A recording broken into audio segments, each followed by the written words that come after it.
আসসালামু আলাইকুম। Technique easy এডুকেশনের পক্ষ থেকে আপনাদেরকে জানাচ্ছি আন্তরিক শুভেচ্ছা ও অভিনন্দন। আজকের পর্বে আমরা সাধারণ ভগ্নাংশ নিয়ে বিস্তারিত আলোচনা করব। সাধারণ ভগ্নাংশ সম্পর্কিত বেশ কিছু গুরুত্বপূর্ণ প্রশ্নেরও সমাধান করব। তাই আমরা আশা করি আজকের পর্বটি যদি আপনারা শেষ পর্যন্ত দেখেন তাহলে অনেক উপকৃত হবেন ইনশাআল্লাহ।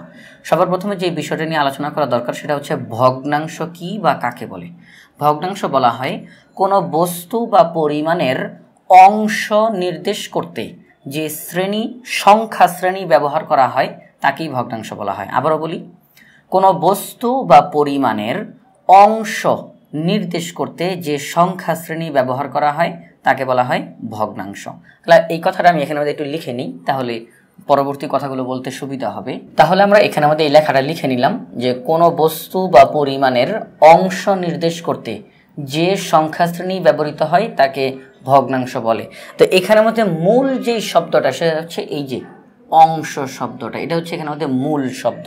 অর্থাৎ আমি যদি কোনো বস্তু তার কিছু অংশ বুঝাতে চাই, যে একটা বস্তু সম্পূর্ণ একটা বস্তু তার কিছুটা অংশ আমি বুঝাতে চাই, তখন আমি যেই সংখ্যার মাধ্যমে প্রকাশ করব তাকে ওই সংখ্যাটাকে বলা হবে ভগ্নাংশ। কোনো একটা পরিমাণ, সেই পরিমাণের অংশ, কিছু অংশকে আমি প্রকাশ করতে চাই, তো আমি ওই প্রকাশ যে করব, যেই সংখ্যার মাধ্যমে প্রকাশ করব ওই সংখ্যাটাকে বলা হবে ভগ্নাংশ। যেমন আমি যদি বলি যে আমার কাছে 100 টাকা আছে, এই 100 টাকার কিছু অংশ আমি আপনাকে দিব। কত অংশ? 100 টাকার 10 ভাগের 2 ভাগ আপনাকে দিব। 10 ভাগের 2 ভাগ, কত ভাগ? 10 ভাগের 2 ভাগ। আমি 100 টাকাকে 10টা ভাগ করব, তার 2 ভাগে যত হয় তা আমি আপনাকে দিব। তার মানে কি 100 টাকার 10 ভাগের 2 ভাগ, এই যে আমি মুখে বললাম 10 ভাগের 2 ভাগ দিব, এই সংখ্যাটা আমি যেভাবে করে প্রকাশ করব, যেভাবে প্রকাশ করব ওইটাকে ভগ্নাংশ বলা হবে। কিভাবে প্রকাশ করব আমরা? সেটা হচ্ছে আমরা প্রকাশ করব এইরকম যে নিচে লিখব 10, এই চিহ্নটাকে আমরা বলবো ভাগ চিহ্ন, আর উপরে দিব 2, অর্থাৎ 10 ভাগের 2 ভাগ। 10 ভাগের 2 ভাগ অর্থাৎ আমি যেটা বলতেছিলাম যে 100 টাকার 10 ভাগের 2 ভাগ আমি দিতে চাই, তাহলে 10 ভাগের 2 ভাগকে আমি প্রকাশ করব কিভাবে? এইভাবে, নিচে 10, মাঝখানে একটা দাগ দিয়ে উপরে 2, 10 ভাগের 2 ভাগ। যদি আমি বলতাম যে 10 ভাগের 5 ভাগ দিব, নিচে 10 উপরে 5, এইভাবে করে প্রকাশ করতে হয়। এই যে সংখ্যাটা আমি যে প্রকাশ করলাম এটাকেই বলা হয় ভগ্নাংশ। এটাকে কি বলা হয়? ভগ্নাংশ। অর্থাৎ কোনো বস্তু বা পরিমাণের অংশ নির্দেশ করতে, অংশ বোঝাতে যে সংখ্যা ব্যবহার করা হয় তাকেই বলা হয় ভগ্নাংশ। যেমন 20 কেজি চাল, এটা আমি পরিমাণ বুঝাইতেছি। 20 কেজি চাল, এই 20 কেজি চাল আমি কিনলাম, তো আমি এখান থেকে কিছু চাল আমি দান করে দিতে চাই, কিছু চাল আমি দান করে দিতে চাই। এখন কতটুকু চাল দান করব? আমি বললাম যে 20 কেজি চাল আমি কিনলাম, তার 5 ভাগের 3 ভাগ, 5 ভাগের 3 ভাগ চাল আমি দান করে দিতে চাই। তাহলে আমি লিখবো কিভাবে তাকে? আমি তাকে সর্বমোট ভাগ করব কয়টা? 5টা ভাগ করব। আমি যতগুলো চাল কিনছি পরিমাণ, তাকে আমি 5টা ভাগ করব। তার মধ্যে কত অংশ আমি দান করে দিতে চাই? আমি 3 অংশ দান করে দিতে চাই। পরিমাণটা কত? 5। দান করব কত অংশ? 3 অংশ। তাহলে পুরো পরিমাণটাকে আমি লিখব নিচে, আর যতটুকু দিয়ে দিতে চাই তাকে আমি লিখব উপরে। অর্থাৎ 5 ভাগের 3 ভাগ আমি দান করে দিতে চাই। এই যে আমি সংখ্যাটা, আমার মুখের কথাটাকে আমি যেভাবে করে প্রকাশ করলাম, এটা কি বলা হবে? ভগ্নাংশ। বলে ভগ্নাংশ, আমরা আশা করি যে ভগ্নাংশ কাকে বলে কি সেটা বুঝতে পারলাম। এখন ভগ্নাংশ কয় প্রকার? ভগ্নাংশ 2 প্রকার। প্রথমত সাধারণ ভগ্নাংশ, আরেকটা হচ্ছে দশমিক ভগ্নাংশ। একটু কথাটা ভালো করে খেয়াল করবেন। আমি কিন্তু বলতেছি ভগ্নাংশ 2 প্রকার, সাধারণ ভগ্নাংশ, দশমিক ভগ্নাংশ। এখন সাধারণ ভগ্নাংশ যেটা, ওইটা আবার 3 প্রকার, কিন্তু এগুলো আমরা একটু পরে বুঝি। আগে আমরা সাধারণ ভগ্নাংশ কি আর দশমিক ভগ্নাংশ কি এগুলো নিয়ে আগে আলোচনা করি। সাধারণ ভগ্নাংশ কি? এই যে সংখ্যাটি লিখলাম এগুলো হচ্ছে সাধারণ ভগ্নাংশ। সাধারণ ভগ্নাংশ কাকে বলা হয়? একটি ভগ্নাংশের, এই যে আমি মাঝখানে যেই দাগটা দিলাম এটাকে বলা হবে ভাগ চিহ্ন। এটাকে কি চিহ্ন বলা হবে? ভাগ চিহ্ন। তো এই ভাগ চিহ্নের উপরে যেই সংখ্যাটা থাকে তাকে বলা হয় লব। তাকে কি বলা হয়? লব বলা হয়। আর নিচে যেই সংখ্যাটা থাকে তাকে বলা হয় হর। উপরেরটা লব, নিচেরটা হর। অর্থাৎ আমরা যখন কোনো ভগ্নাংশকে লব এবং হরের মাধ্যমে প্রকাশ করব, লব এবং হর আকারে প্রকাশ করব, তখন সেই ভগ্নাংশটাকে বলা হবে সাধারণ ভগ্নাংশ। দশমিক ভগ্নাংশ কি? দশমিক ভগ্নাংশ হচ্ছে, আমি যদি লিখি 2.54 অংশ, এটা কিন্তু একটা ভগ্নাংশ, এটা একটা ভগ্নাংশ, কিন্তু এটা কি ভগ্নাংশ? এটা দশমিক ভগ্নাংশ। এই যে এখানে দশমিক আছে, এটাকে কি বলা হয়? দশমিক বলা হয়। তাহলে 2.54 অংশ এটা হচ্ছে দশমিক ভগ্নাংশ। অর্থাৎ যখন কোনো ভগ্নাংশের মধ্যে মাঝখানে আমি মাঝখানে বলতে সংখ্যার মধ্যে আমি দশমিক চিহ্ন দিব, কোনো সংখ্যার মধ্যে যখন দশমিক চিহ্নটা থাকবে তখন সেই সংখ্যাটাকে বলা হবে দশমিক ভগ্নাংশ। আর যখন আমরা কোনো ভগ্নাংশকে লব এবং হর আকারে প্রকাশ করব তখন তাকে বলা হবে সাধারণ ভগ্নাংশ। সাধারণ ভগ্নাংশের মধ্যে কোনো দশমিক চিহ্ন কিন্তু নাই, কোনো দশমিক চিহ্ন নাই, লবেও দশমিক নাই, হরেও দশমিক নাই, পূর্ণ সংখ্যা লব এবং হর আকারে আছে। আমরা লব এবং হর আকারে যেই ভগ্নাংশটা থাকবে তাকে বলবো সাধারণ ভগ্নাংশ। আর যখন কোনো ভগ্নাংশের মধ্যে দশমিক চিহ্ন থাকবে তখন তাকে আমরা বলবো দশমিক ভগ্নাংশ। তো আমরা শিখলাম ভগ্নাংশ দুই প্রকার, সাধারণ ভগ্নাংশ, দশমিক ভগ্নাংশ। সাধারণ ভগ্নাংশ যেগুলো এইটা আবার তিন প্রকার। আর দশমিক ভগ্নাংশ যেটা, এটা নিয়ে আমাদের এই চতুর্থ শ্রেণীতে কোনো আলোচনা নাই, সামনের অধ্যায়ে আমাদের আলোচনা আছে, আমরা ওই অধ্যায়ে গিয়ে আলোচনা করব। আজকের যেই অধ্যায়, এখানে আমরা দশমিক ভগ্নাংশ নিয়ে কোনো কথা বলবো না।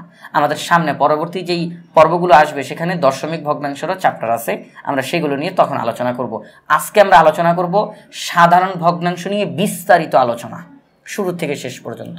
তো এই যে সাধারণ ভগ্নাংশ হচ্ছে তিন প্রকার। কয় প্রকার? তিন প্রকার। একটি হচ্ছে প্রকৃত ভগ্নাংশ, একটি অপ্রকৃত ভগ্নাংশ এবং আরেকটি মিশ্র ভগ্নাংশ। আমি নামগুলো এখানে মধ্যে একটু লিখে দিই, তাহলে নামগুলো আমরা এখানে মধ্যে লিখে নিলাম। সাধারণ ভগ্নাংশ তিন প্রকার: প্রকৃত ভগ্নাংশ, অপ্রকৃত ভগ্নাংশ, মিশ্র ভগ্নাংশ। তো এখানটার মধ্যে একটা কথা প্রথমে আমি ক্লিয়ার করে নিই, সেটা হচ্ছে অপ্রকৃত ভগ্নাংশ এবং মিশ্র ভগ্নাংশ এই দুইটা কিন্তু প্রায় একই রকমের। অপ্রকৃত ভগ্নাংশকে আমি মিশ্র ভগ্নাংশ রূপান্তর করতে পারি, আবার মিশ্র ভগ্নাংশকে অপ্রকৃত ভগ্নাংশে রূপান্তর করতে পারি। এটা নিয়ম, করা যায়, এটা করা যায়। অপ্রকৃত ভগ্নাংশকে মিশ্র ভগ্নাংশে রূপান্তর করা যায়, মিশ্র ভগ্নাংশকে অপ্রকৃত ভগ্নাংশে রূপান্তর করা যায়। এজন্য যেহেতু একটা থেকে আরেকটা করা যায়, এজন্য কোথাও কোথাও অপ্রকৃত ভগ্নাংশ এবং মিশ্র ভগ্নাংশ এই পুরাটাকে একটাই বলা হয়েছে। অর্থাৎ কোথাও কোথাও সাধারণ ভগ্নাংশ দুই প্রকার বলা হয়েছে, একটা হচ্ছে প্রকৃত ভগ্নাংশ আর একটা হচ্ছে অপ্রকৃত ভগ্নাংশ। মিশ্র ভগ্নাংশের নামে তারা আলাদা কোনো কিছু দেয় নেই, কারণ অপ্রকৃত থেকেই মিশ্রর তৈরি হয়, মিশ্র থেকেই অপ্রকৃতর তৈরি হয়, এই জন্য এই দুইটাকে একটা বলা হয়েছে কোথাও কোথাও। তবে আমরা এই তিনটাকে আলাদাভাবে প্রকাশ করতে পারি, তাহলে সেই ক্ষেত্রে আমরা বলতে পারি, ওই হিসাবে যেহেতু আমরা তিনটাকে আলাদাভাবে প্রকাশ করতে পারি, এই জন্য আমরা বলতে পারি যে সাধারণ ভগ্নাংশ তিন প্রকার। তাহলে এখন সবার প্রথমে প্রকৃত ভগ্নাংশ কাকে বলে?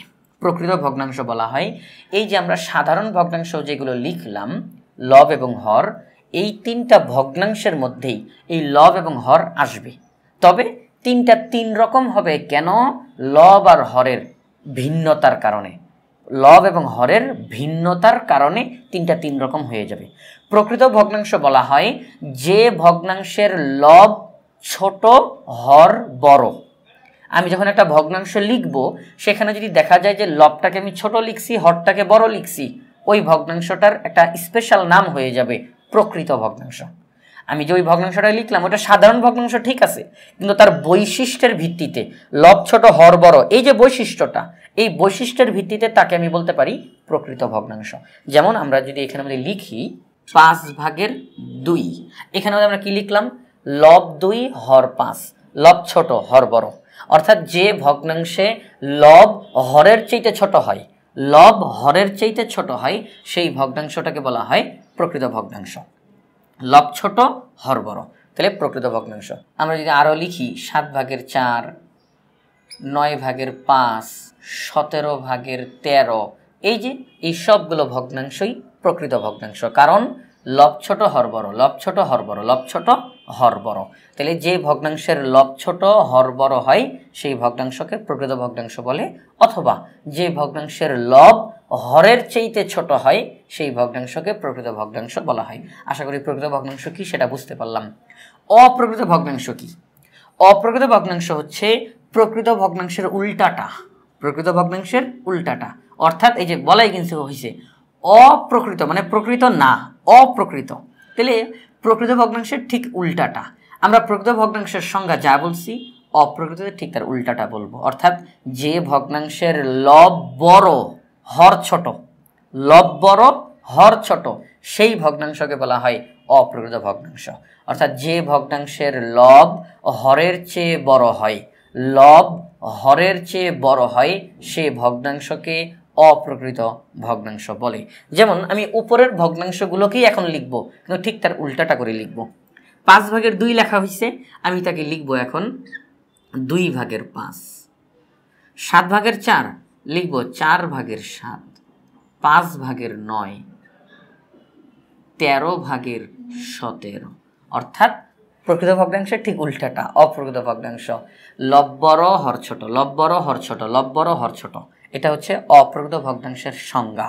যে ভগ্নাংশের লব বড় থাকে হর ছোট থাকে সেই ভগ্নাংশকে অপ্রকৃত ভগ্নাংশ বলা হয়। মিশ্র ভগ্নাংশ কাকে বলে? মিশ্র ভগ্নাংশ বলা হয় যে একটি পূর্ণ সংখ্যা, একটি পূর্ণ সংখ্যা, পূর্ণ সংখ্যা বলতে 1 2 3 4 10 15, অর্থাৎ একটা সংখ্যা, ভগ্নাংশ না, একটা সংখ্যা, পূর্ণ সংখ্যা, একটা পূর্ণ সংখ্যা এবং একটি প্রকৃত ভগ্নাংশ পাশাপাশি যখন বসে, পাশাপাশি যখন বসে তখন ওই ভগ্নাংশটাকে আমরা বলতে পারি মিশ্র ভগ্নাংশ। কথাটা আবারও বলি, একটু ভালো করে খেয়াল করেন।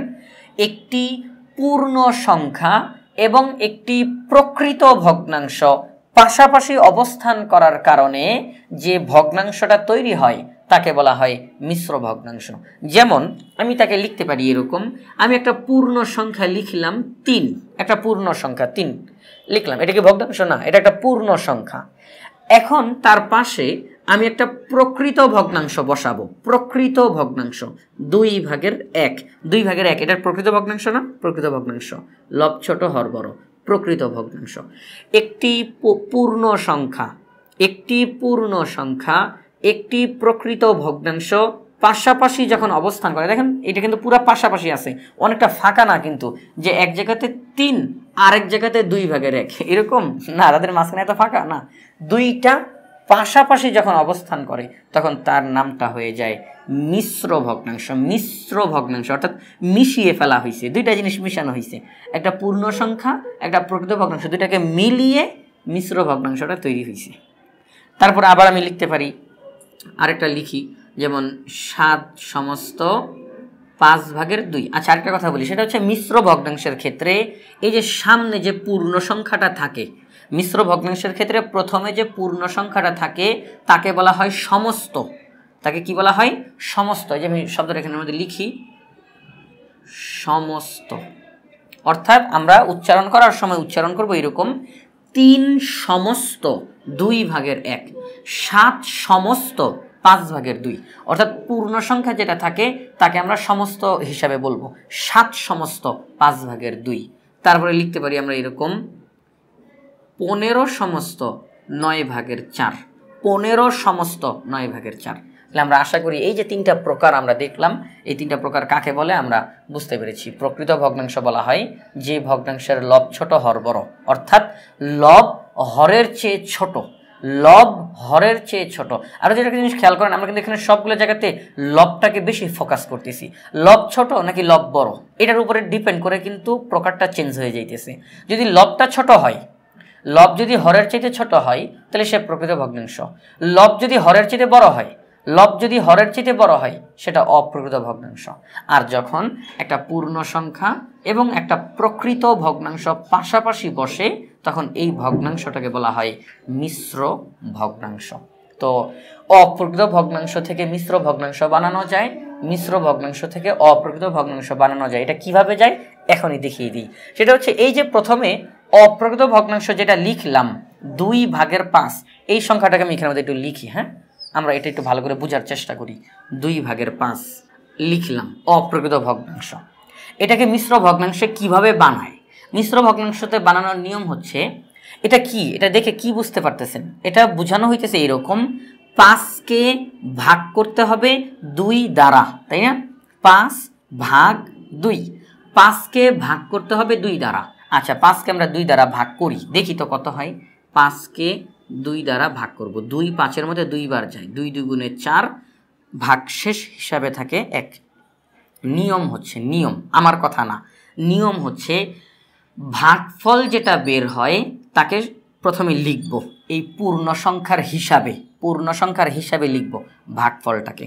তারপরেই আমরা একটা পাশে একটা দাগ দিব, পূর্ণ সংখ্যাটার পাশে একটা দাগ দিব। আমার আগের লাইনে হর যা ছিল, এটা লব এটা হর, হর যা ছিল এখনো হর তাই থাকবে, এখনো হর তাই থাকবে। আচ্ছা ভাগশেষ যেটা বের হয়েছে, ভাগশেষ তাকে লিখব লবের জায়গায়, ভাগশেষকে লিখব কোথায়? লবের জায়গায়। অর্থাৎ 2/5 তাকে আরেকভাবে লেখা যায় 2/2/1, 2/2/1। মনে রাখতে হবে 2/5 যা, 2/2/1 তা, দুইটা একই জিনিস। কিভাবে সেটা? এই যে 2/2/1, এখন ওইটাকে লিখব 2/2/1। এটা মিশ্র ভগ্নাংশ। মিশ্র ভগ্নাংশ থেকে এখন আমরা অপ্রকৃত ভগ্নাংশে যাব। কিভাবে যাওয়া যায়? নিয়ম হচ্ছে পূর্ণ সংখ্যাকে গুণ করতে হবে কি দিয়ে? হর দিয়ে। পূর্ণ সংখ্যাকে গুণ করতে হবে হর দিয়ে, তার সাথে যোগ করতে হবে লবকে। তার সাথে যোগ করতে হবে কাকে? লবকে। পূর্ণ সংখ্যাকে গুণ করতে হবে, এখানটার মধ্যে 2 আর 2 দুইটা মিলে গেছে, তো এই জন্য আপনাদের আমি ভালো করে তফাৎটা বুঝাইতে পারতেছি না। আমি আরেকটা সংখ্যা দিয়ে দেখাবো, এখানে দুইটা সংখ্যা একই হয়ে গেছে, 2 2। দুইটা সংখ্যা আলাদা আলাদা হইলে বুঝতে বেশি সুবিধা হইতো। পূর্ণ সংখ্যাকে, এই যে পূর্ণ সংখ্যাটাকে গুণ করতে হবে হর দ্বারা, তার সাথে যোগ করতে হবে লবকে, লব যেটা ছিল তাকে। হর যা ছিল এখনো হর তাই থাকবে। পরবর্তী লাইন 2 2 4 আর 1 যোগ করলে হয় 5, নিচে 2। ভালো করে দেখেন, মিশ্র ভগ্নাংশ থেকে অপ্রকৃত তৈরি হয়ে গেল, আবার অপ্রকৃত থেকে মিশ্র তৈরি হয়ে গেল, দুইটা কিন্তু একই জিনিস, দুইটা একই জিনিস। তো এখানের মধ্যে সংখ্যাগুলো মিলে গেছে, তো আমি একটা অন্য একটা সংখ্যা দিয়ে তাড়াতাড়ি করে দেখিয়ে দিই। যেমন কোনটা দিয়ে দেখাইতে পারি? 5/9 দিয়ে দেখাই, 5/9 দিয়ে। সেটা হচ্ছে 5/9। এই যে অপ্রকৃত ভগ্নাংশ, লব বড় হর ছোট, এটাকে যদি মিশ্র ভগ্নাংশ বানাই, কিভাবে বানাবো? 9কে ভাগ করতে হবে 5 দ্বারা। আচ্ছা 9কে ভাগ করতে হবে 5 দ্বারা। 5 9-এর মধ্যে কয়বার যায়? একবার যায়। 5 1 5, থাকে কত? 4। 5 কি 4-এর মধ্যে যায়? যায় না। ভাগটা করা শেষ। লিখব কিভাবে? নিয়ম হচ্ছে ভাগফল যেটা তাকে আগে লিখতে হয়, ভাগফলটাকে আগে লিখতে হয়, তার পাশে একটা দাগ দিব, তার পাশে একটা দাগ দিব। তাহলে যেহেতু দাগ দিছি তার মানে কি? লব বসবে হর বসবে, উপরে একটা সংখ্যা নিচে একটা সংখ্যা, তো হরে বসবে আগের লাইনে হর যা ছিল, আগের লাইনে হর যা ছিল এখনো হর তাই থাকবে, হরের কোনো পরিবর্তন নাই, হরের কোথাও কোনো পরিবর্তন নেই। তো হর যা ছিল এখনো হর তাই থাকবে। লবের জায়গাতে গিয়ে বসবে ভাগশেষ, যেটা ভাগশেষ সেটা বসবে লবের জায়গাতে। তাহলে 5/9 এই অপ্রকৃত ভগ্নাংশটাকে যদি আমরা মিশ্র ভগ্নাংশে রূপান্তর করি, ফলাফল হবে 1/5/4। আচ্ছা এই যে 1/5/4 লিখলাম, এবার এটাকে দেখি তো এই মিশ্র ভগ্নাংশটাকে অপ্রকৃত বানাইলে এটাই হয় কিনা। 1/5/4 কিভাবে তৈরি করব? হর যা আছে হর তাই থাকবে, হরের কোনো পরিবর্তন নাই, হর যা আছে হর তাই থাকবে। এবার নিয়ম হচ্ছে পূর্ণ সংখ্যাটা যেটা থাকে, পূর্ণ সংখ্যাটাকে গুণ করতে হবে হর দ্বারা, পূর্ণ সংখ্যাটাকে গুণ করতে হবে হর দ্বারা, তার সাথে যোগ করতে হবে লবকে, তার সাথে যোগ করতে হবে লবকে। ফলাফল কত হয়? 5 1 5 যোগ 4 নিচে 5 সমান 5 আর 4 যোগ করলে হয় 9 নিচে 5। তাহলে 1/5/4 মিশ্র ভগ্নাংশকে যদি অপ্রকৃত বানাই তাহলে হয় 5/9। 5/9 এই ভগ্নাংশকে যদি মিশ্র বানাই তাহলে হয় 1/5/4। আমরা এখানে কি দেখতে পেলাম? আমরা এখানে দেখতে পেলাম যে একটা অপ্রকৃত ভগ্নাংশ যদি আমরা মিশ্র ভগ্নাংশে রূপান্তর করতে পারি, মিশ্র ভগ্নাংশকে অপ্রকৃত ভগ্নাংশে রূপান্তর করতে পারি, অর্থাৎ একটা থেকে আরেকটা তৈরি করা যায়। অপ্রকৃত থেকে মিশ্র তৈরি করা যায়, মিশ্র থেকে অপ্রকৃত ভগ্নাংশে রূপান্তর করা যায়। তাহলে আমরা এখানের মধ্যে প্রকৃত ভগ্নাংশ কাকে বলে, অপ্রকৃত ভগ্নাংশ কাকে বলে, মিশ্র ভগ্নাংশ কাকে বলে আমরা এগুলো বিস্তারিত আলোচনা করলাম। তারপরে এখন এটা সবগুলো একবারে বলে দিয়ে আমরা সামনের দিকে চলে যাই। একটি ভগ্নাংশের লব হরের চেয়ে ছোট হলে, অর্থাৎ লব ছোট হর বড়, তখন সেই ভগ্নাংশকে প্রকৃত ভগ্নাংশ বলা হয়। একটি ভগ্নাংশের লব হরের চেয়ে বড় হলে, অর্থাৎ লব বড় হর ছোট, সেই ভগ্নাংশটাকে অপ্রকৃত ভগ্নাংশ বলা হয়। একটি পূর্ণ সংখ্যা এবং একটি প্রকৃত ভগ্নাংশ পাশাপাশি অবস্থান করলে যেই ভগ্নাংশটা তৈরি হয় তাকে বলা হয় মিশ্র ভগ্নাংশ। তো একটু আগে আমরা যে আলোচনাগুলো করেছি প্রকৃত ভগ্নাংশ, অপ্রকৃত ভগ্নাংশ এবং মিশ্র ভগ্নাংশ, সেখানে আরেকটি কথা বলা দরকার, সেটি হচ্ছে প্রকৃত ভগ্নাংশ যেই সংখ্যাগুলো আমরা লিখেছি, প্রকৃত ভগ্নাংশ যেগুলো, প্রকৃত ভগ্নাংশের মান একের চেয়ে ছোট হয়, একের চেয়ে ছোট হয়। প্রকৃত ভগ্নাংশের মান কি হয়? একের চেয়ে ছোট। প্রকৃত ভগ্নাংশের মান, প্রকৃত ভগ্নাংশ এর মান এক এর চেয়ে ছোট। একের চেয়ে ছোট বলতে লবকে যদি হর দ্বারা ভাগ করি, প্রকৃত ভগ্নাংশে কি থাকে? উপরে লব নিচে হর। লবকে যদি হর দ্বারা ভাগ করি সবসময় ফলাফল একের চাইতে কম হবে। একের চাইতে কি হবে? কম হবে।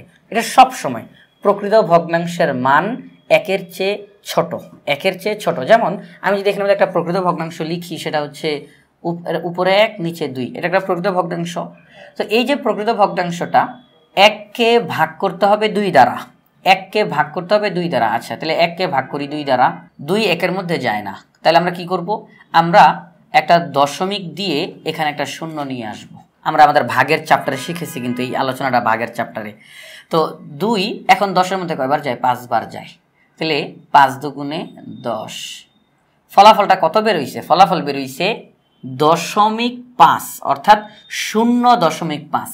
0.5 মানে একের চাইতে কম, একের চাইতে কম, 0.5।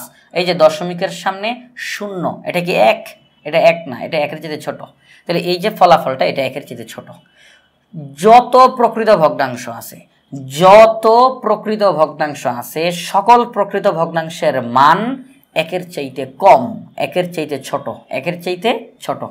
আর বাকি যে দুইটা ভগ্নাংশের কথা আমরা বললাম, অপ্রকৃত ভগ্নাংশ এবং মিশ্র ভগ্নাংশ, তাদের মান কখনো কখনো একের সমান হয়, কখনো কখনো একের চাইতে বড় হয়। কথাটা একটু ভালো করে খেয়াল করেন। অপ্রকৃত এবং মিশ্র ভগ্নাংশের মান কখনো কখনো একের সমান হতে পারে, আবার কখনো কখনো একের বড় হতে পারে, কিন্তু কখনোই একের ছোট হবে না। একের ছোট হবে কোনটা? প্রকৃত ভগ্নাংশ। সব সময় একের চেয়ে ছোট মান ভগ্নাংশের মান একের চেয়ে ছোট হবে। কোন ভগ্নাংশের মান? প্রকৃত ভগ্নাংশের মান। আর অপ্রকৃত ভগ্নাংশ এবং মিশ্র ভগ্নাংশের মান একের সমান অথবা একের চাইতে বড় হবে। আমি এই কথাটা এখানে লিখি। তাহলে এই যে আমরা কথাটা লিখলাম, এখানে যদি একটা শব্দ খেয়াল করেন, অপ্রকৃত ভগ্নাংশের মান একের চেয়ে বড় হয়, একের চেয়ে বড় হয়। তাহলে একের চেয়ে একের সমান অথবা বড় হয়। বড় হয় এটা তো বুঝলাম, যে লব বড় হর ছোট। উপরের মধ্যে লব, নিচে হর। 5কে 4 দ্বারা ভাগ করলে অবশ্যই ফলাফল একের চাইতে বড় হবে। ফলাফল একের চাইতে, যে এখানে যেমন ফলাফলটা 0.5 বেরোইছে, এখানে কিন্তু এটা বেরোবে না। আমি দেখাই, এখানের মধ্যে 5কে 4 দ্বারা ভাগ করে দিই। একটা বিষয় যখন আলোচনা করব, বিস্তারিত আলোচনা করাটাই ভালো। 4 5-এর মধ্যে যায় একবার, 4 1-কে 4, ভাগশেষ থাকে 1। 4 1-এর মধ্যে যায় না, আমি দশমিক নিয়ে এসে এখানে একটা শূন্য দিলাম। 4 10-এর মধ্যে যায় 2 বার, 4 দুগুণে 8 থাকে 2। 4 2-এর মধ্যে যায় না, দশমিকের কারণে একটা শূন্য নিয়ে আসলাম। এই আলোচনাটা কিন্তু আমাদের ভাগের আলোচনার, ভাগের যে আমরা পর্বের আলোচনা করেছি, সেখানে দেখলে আপনারা এটা ক্লিয়ার হয়ে যাবেন, দশমিক আনলে কিভাবে শূন্য আসে এইগুলো। 4 20-এর মধ্যে যায় 5 বার, 4 5 20। এই তো অঙ্কটা মিলে গেল। ফলাফল কত বেরোইছে? 1.25। 1.25 মানে কি? একের চাইতেও বড়, একের চাইতেও বড়। এটা ছিল একের চাইতে ছোট, আর এটা ছিল একের চাইতে বড়। একের চাইতে বড় বলতে দশমিকের সামনে যে সংখ্যাটা, মূলত তাকে বোঝানো হইতেছে যে একের চাইতে বড় ফলাফল বের হয়। এটা দশমিকের সামনে শুধু শূন্য, মানে একের চাইতে ছোট। আর এখানে দশমিকের সামনে 1, দশমিকের পরেও সংখ্যা আছে, তার মানে একের চাইতে বড়। তাহলে অপ্রকৃত ভগ্নাংশের মান একের চাইতে বড়, সেটা বুঝলাম। একের সমান যে বললো এটার মানে কি? এটার মানে হচ্ছে এই কথাটার দ্বারা আমরা আরেকটা জিনিস, নতুন একটা জিনিস শিখতে পারবো। সেটা হচ্ছে যখন কোনো ভগ্নাংশের লব হর দুইটাই সমান, লব হর দুইটাই সমান, তখন তাকেও অপ্রকৃত ভগ্নাংশের অন্তর্ভুক্ত বলা হবে। অর্থাৎ লব হর দুইটাই সমান, লব যত হর তত দুইটাই সমান, তাকেও আমরা অপ্রকৃত ভগ্নাংশে বলতে পারি। তাকে আমরা কি ভগ্নাংশ বলতে পারি? অপ্রকৃত ভগ্নাংশ বলতে পারি। অর্থাৎ প্রকৃত ভগ্নাংশটা একের চাইতে ছোট, একদম নির্দিষ্ট, একের সমান না, একের বড় না, একের চাইতে ছোট। কোনটা? প্রকৃত ভগ্নাংশ। আর একের সমান অথবা একের চাইতে বড় কোনটা? অপ্রকৃত ভগ্নাংশ। লব এবং হর দুইটাই সমান, 4কে 4 দ্বারা ভাগ করলে হবে 1। লব এবং হর দুইটাই সমান, ফলাফল হবে 1। অর্থাৎ যখন কোনো ভগ্নাংশের মান একের সমান হয় অথবা একের চাইতে বড় হয়, তখন ওই ভগ্নাংশগুলোকে অপ্রকৃত ভগ্নাংশ বলা হয়। এটা একটা খুবই গুরুত্বপূর্ণ একটা বিষয় যে আমরা তো লব ছোট হর বড়, প্রকৃত ভগ্নাংশ। লব বড় হর ছোট, অপ্রকৃত ভগ্নাংশ। লব আর হর দুইটাই সমান, তাকে কি বলবো? তাকে অপ্রকৃত ভগ্নাংশ বলবো। তাহলে আমরা এইগুলো বিস্তারিত শিখলাম। এবার যে বিষয়টা আমরা আলোচনা করব সেটা হচ্ছে একটা ভগ্নাংশ ছোট, একটা ভগ্নাংশ বড়। কোনটা ছোট কোনটা বড়? আমাকে যদি দুইটা ভগ্নাংশ দেওয়া হয়, আমাকে যেমন আমি এখানে আমাদের লিখলাম, একটা হচ্ছে 4/2 আর একটা হচ্ছে 4/3, দুইটা ভগ্নাংশ। এখন আমাকে যদি বলা হয় এই যে দুইটা ভগ্নাংশ, এর মধ্যে কোনটা ছোট কোনটা বড়, এটা বের করব কিভাবে? এটা বের করার পদ্ধতি আছে। পদ্ধতিটা হলো, যদি যেই ভগ্নাংশগুলো আমাদেরকে দেওয়া হলো তাদের হরগুলোর দিকে তাকাবো। যদি হরগুলো সমান হয় সেক্ষেত্রে আমাদের জন্য একটু বেশি সহজ হয় যদি হরগুলো সমান হয়। তো নিয়ম হচ্ছে, একাধিক ভগ্নাংশের হর যদি সমান থাকে তখন আমরা তুলনা করব লবগুলোর মধ্যে। কার মধ্যে? লবগুলোর মধ্যে। একাধিক ভগ্নাংশের হর যদি সমান থাকে তখন আমরা তুলনা করব লবগুলোর মধ্যে যে লবটা বড় ওই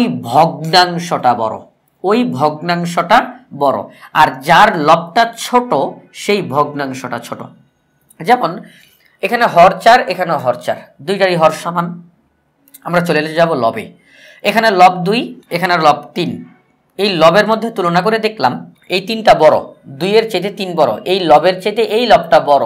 আমরা বলবো এই ভগ্নাংশটাই বড়, আর এই লবটা ছোট, এই ভগ্নাংশটা ছোট। তাহলে আমরা এই জিনিসটার দিকে খেয়াল রাখবো যে যদি হর সমান হয় তখন লবগুলোর মধ্যে যেই লব বড় ওই ভগ্নাংশটা বড়, যেই লব ছোট ওই ভগ্নাংশটা ছোট। আমরা যখন হর সমান দেখব তখন আর হরের নিয়ে কোনো কথা নাই, তখন কথা হবে লব নিয়ে। যেই লব বড় ওই ভগ্নাংশ বড়, যেই লব ছোট ওই ভগ্নাংশ ছোট। তাহলে এখানের মধ্যে যদি আমরা এখন লিখি যে 7/9, 7/1, 7/2, 7/6। এখন কোনটা বড় কোনটা ছোট বের করবো কিভাবে? এখানে আমরা দেখছি সবগুলোর হর সমান। তাহলে কি আমরা হরগুলো নিয়ে কোনো কথা বলবো না? হরগুলো নিয়ে আমরা কোনো কথা বলবো না, আমরা চলে যাব লবে। লবগুলোর মধ্যে আমরা কাকে ছোট? আমরা যদি এখন বলি যে ছোট থেকে বড়তে যাও, আমাকে প্রশ্ন বলে দিল, মনে করেন যে ছোট থেকে বড়র দিকে সাজাও, তো তাহলে লবগুলোর মধ্যে সবচেয়ে ছোট কোনটা? এইটা সবচেয়ে ছোট। আমরা বলবো এই ভগ্নাংশটা সবচেয়ে ছোট, 7/1 সবচাইতে ছোট, তার চাইতে একটু বড়। আচ্ছা, 1 নাই, আপনার অঙ্ক থেকে 1 এটা বাদ, এটা নাই। এইবার ছোট কোনটা? লবগুলোর মধ্যে এইবার 2 ছোট, তাহলে এই ভগ্নাংশটা ছোট, 7/2। আচ্ছা, এটাও নাই, অঙ্ক থেকে বাদ। এইবার 7/6, সর্বশেষ 7/9। অর্থাৎ 7/1 চাইতে 7/2 বড়। এই যে চিহ্নটা দেখেন মাঝখানে, এই চিহ্নটা 7/1 ছোট, 7/2 বড়। আবার 7/2 ছোট, 7/6 বড়। আবার 7/6 ছোট, 7/9 বড়। অর্থাৎ আমরা ছোট থেকে আস্তে আস্তে বড়র দিকে গেলাম। তাহলে যখন হর সমান থাকে তখন লবগুলোর মধ্যে যেই লবটা বড় ওই ভগ্নাংশটা বড়, যেই লবটা ছোট ওই ভগ্নাংশটা ছোট। এটা হচ্ছে যখন হর সমান থাকে। এখন যদি হর সমান না থাকে, যদি লব সমান থাকে লব, তখন কিভাবে বের করব? এটারও পদ্ধতি আছে, তবে হর সমান থাকলে এটা বেশি সহজ। হর যদি সমান থাকে এটা বেশি সহজ, আর লবেরটাও আমরা পারবো। লবেরটা কি? যদি লব সমান থাকে, যেমন আমি একটু লিখি, আছে আমাদের এখানের মধ্যে 5/2 এবং আরেকটা দেওয়া হলো আমাদেরকে 4/2। 5/2 4/2। আমরা দেখতেছি যে না, এখানে হর সমান না, এখানে লব সমান। লব সমান, তখন আমরা কাকে ছোট বড় বলবো? নিয়ম হচ্ছে একাধিক ভগ্নাংশের লব যদি সমান থাকে, কথাটা একটু ভালো করে খেয়াল করেন, লব যদি সমান থাকে তখন হরগুলোর মধ্যে আমরা তুলনা করব। তখন আর লবগুলোর মধ্যে কোনো তুলনা করব না, লব হিসাব থেকেই বাদ, আমরা এখন হরে চলে যাব। যখন লব সমান তখন ওইগুলো নিয়ে আর কোনো কথা হবে না, হরগুলোতে চলে যাব। তো নিয়ম হচ্ছে লবগুলো যদি সমান থাকে তখন হরগুলোর মধ্যে যেই হর বড় ওই ভগ্নাংশ ছোট। কাজ কিন্তু উল্টায়ে গেছে, কথাটা খেয়াল করেন, কাজ কিন্তু উল্টায়ে গেছে।